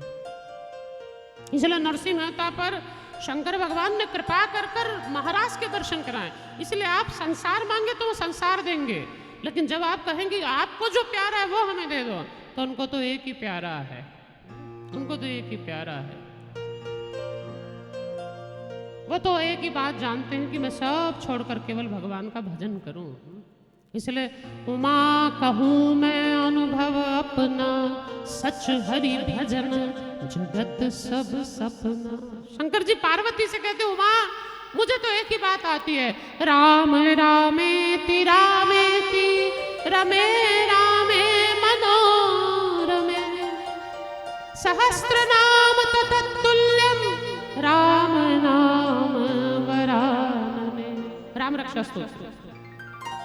शंकर भगवान पार्वती से कहते मुझे तो एक ही बात समझ आती है, जो सुख राम नाम जपने में वो कहीं नहीं है।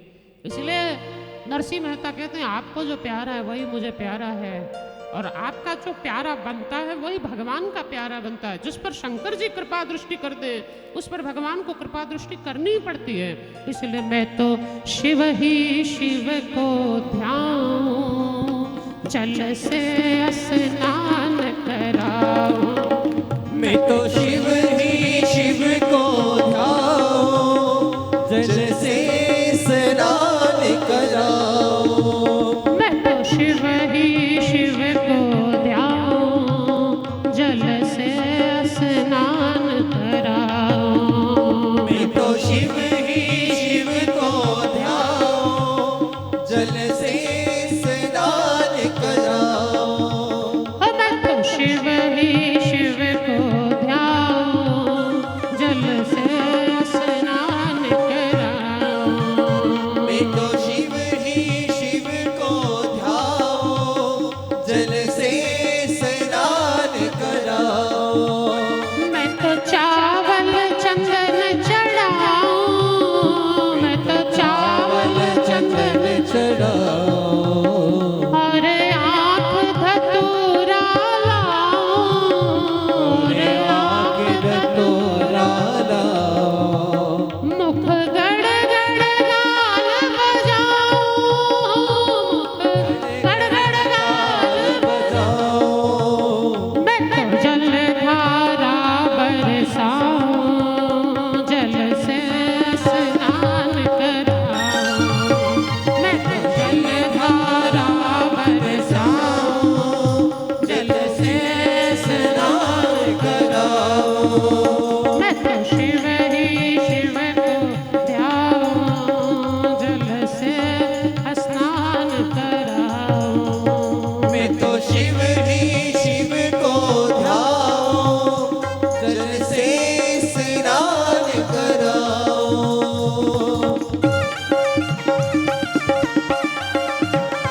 जय जय हर हर महादेव।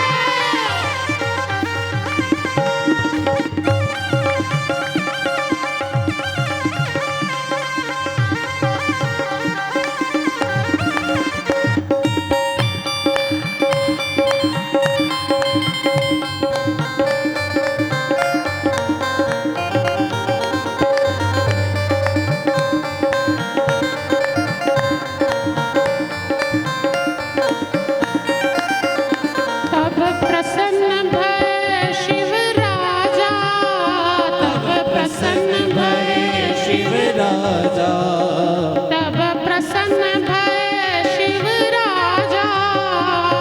प्रसन्न भये शिव राजा। वर मांगो सारू काजा, वर मांगो सारू काजा। मोको और कछु ना चाहिए, श्री राधा कृष्ण मिलाइए। मोको और कछु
तो शिव ही शिव को ध्यान, जल से स्नान करा, हो तब प्रसन्न भय शिव राजा। शंकर जी प्रसन्न हुए और वर मांगो सारू काजा। वर मांगिए, तुम्हारे वर को पूर्ण करूंगा। तब नरसिंह मेहता ने कहा, ओ मोकु और कछु न चाहिए, श्री राधा कृष्ण मिलइए। मोकु और कछु न चाहिए, श्री राधा कृष्ण मिलइए। मुझे और कुछ नहीं चाहिए, मुझे भगवान का दर्शन करा दीजिए। और ना तब असबुद्धि और को पावे, हरि भगतन ही हरि भावे। इसलिए नरसी धन बुद्धि थारी, थे तो वर मांग्यो अति भारी। नरसी धन बुद्धि थारी, थे तो वर मांग्यो अति भारी। थे तो वर मांग्यो अति भारी। आपने बहुत अच्छा वर मांगा है, अच्छा वर मांगा है। इसलिए नाथ एतत् शिव पुराणम ही परमं शास्त्रम उत्तमं, शिव रूपम क्षितो गेयम सेवनीयम च सर्वथा। शिव रूपम क्षितो गेयम सेवनीयम च सर्वथा। सर्वथा सेवन करें शिव महापुराण का। क्यों? बोले एतत् शिव महापुराणम परमं शास्त्रम उत्तमम। ये परम उत्तम शास्त्र है जो भगवान की भक्ति प्रदान करता है। इसलिए वंदे शिव पुराण ही सर्वदा प्रसन्नधि, शिव प्रसन्नताया दद्यात् स्वपदो स्थितम्। शिव महापुराण का श्रवण करने से शंकर भगवान जब प्रसन्न हो जाते हैं तो दद्यात् स्वपदयो स्थितम्, अपने पदों की प्राप्ति, अपने चरण कमलों की प्राप्ति करवाते हैं। और शिव चरण प्राप्त होना यानी भगवान की चरणों की प्राप्ति होना। इसलिए ना जब कुभाव में भी अश्रद्धा युक्त होकर भी चंचुला, बिंदुक, देवराज जैसे लोग शिव महापुराण सुनते हैं तो इनकी गति होती है, उद्धार होता है। पापी हैं फिर भी उद्धार हुआ, तो हम लोग तो कम से कम ऐसे पापी नहीं हैं। और हम लोग जब निष्ठापूर्वक शंकर भगवान की पूजा उपासना करेंगे, नित्य नियम से शंकर जी को जल चढ़ाएंगे, शंकर जी पर अक्षत चढ़ाएंगे, प्रदोष के समय के व्रत रखेंगे, प्रदोष की महिमा को जानेंगे। ये सब आएगा शिव महापुराण में। प्रदोष क्यों रखें, प्रदोष की क्या महिमा है, प्रदोष कैसे उत्पन्न हुआ, ये सब आएगा धीरे धीरे कथा में। तो अशोक सुंदरी क्या है, अशोक सुंदरी पर जल क्यों चढ़ाएं, अशोक सुंदरी शंकर जी की बेटी कैसे बनी, इनका विवाह किससे हुआ, ये सब धीरे धीरे लूंगा। आप तो सिर्फ अशोक सुंदरी टीवी पर सिर्फ नाम सुनते हैं, लेकिन ये किसकी पुत्री थी, कैसे पुत्री बनी शंकर जी की, फिर इनका विवाह किससे हुआ, क्या क्या कथा है, ये सारा अशोक सुंदरी के बारे में भी हम विस्तार से चर्चा करेंगे। तो ये धीरे धीरे धीरे हमारा क्रम होगा। 6 दिनों में हम पूरा, अब आज की कथा तो सारी छूट गई है, तो कल से हम इसको, तो कल थोड़ी ज़्यादा देर बैठ लेंगे कथा में, 1-आधा घंटा अधिक बैठकर हम लोग ये सारा जो छूट गया है आज का विषय, इसको कल कवर करते हुए आगे बढ़ेंगे। आइए भाव से आरती कर कर आज पूर्णता की ओर चलें। कल का हम दर्शन बाद में करें।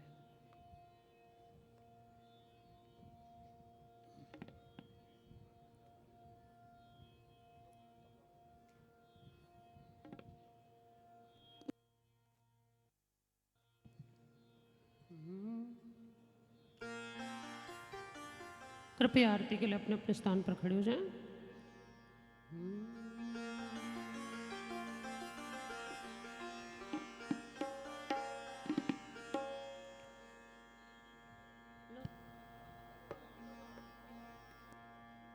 जय शिव ओंकारा,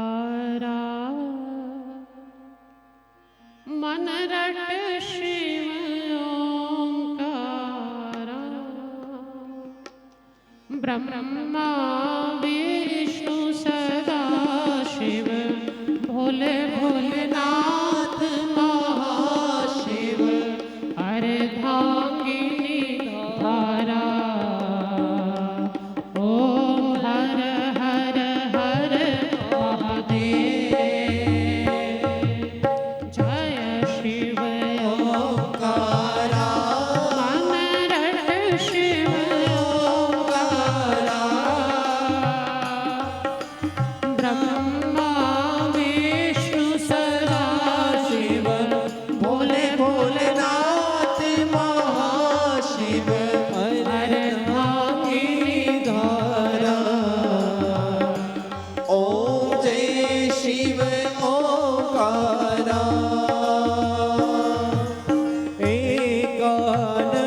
वृक्षमाला वनमाला मुंडमाला धारी भोले मुंडमाला धारी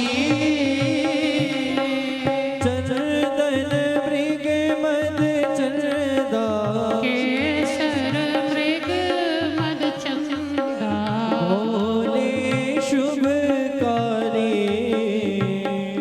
ओम हर हर हर महादेव श्वेतांबर पीतांबर पागांबर अंगे शिव पागांबर अंगे ब्रह्मादिक सतादिक इंद्रादिक भूतादिक भूतादिक संगे ओम हर हर हर महादेव करके मध्य कमंडल चक्र त्रिशूल धरता भोले चारु त्रिशूल धरता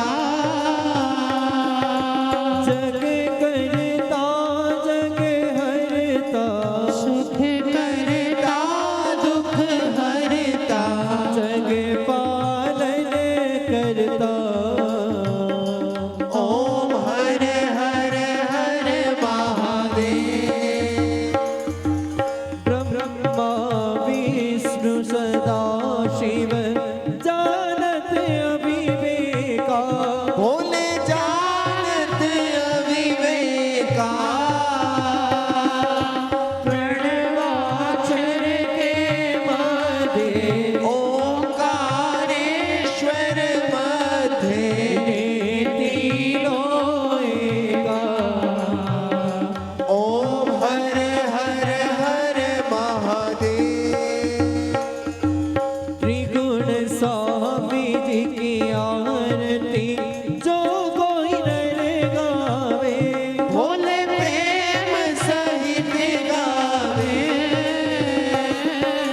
कहत शिवानंद स्वामी मन रटत हरि हर स्वामी मन वांछित फल पावे हर हर हर महादेव जय शिव ओंकारा प्रभु हर शिव ओंकारा ब्रह्मा विष्णु सदा शिव भोले भोले नाथ महाशिव हर नागीदारा ओम हर हर हर महादेव कर्पूर गानम करुणावतारम संसार सारम भुजगेन्द्रहारम सदा वसन्तम हृदयारविन्दे भवं भवामि सहितं नमामि भवं भवामि सहितं नमामि भवं भवामि सहितं नमामि भवं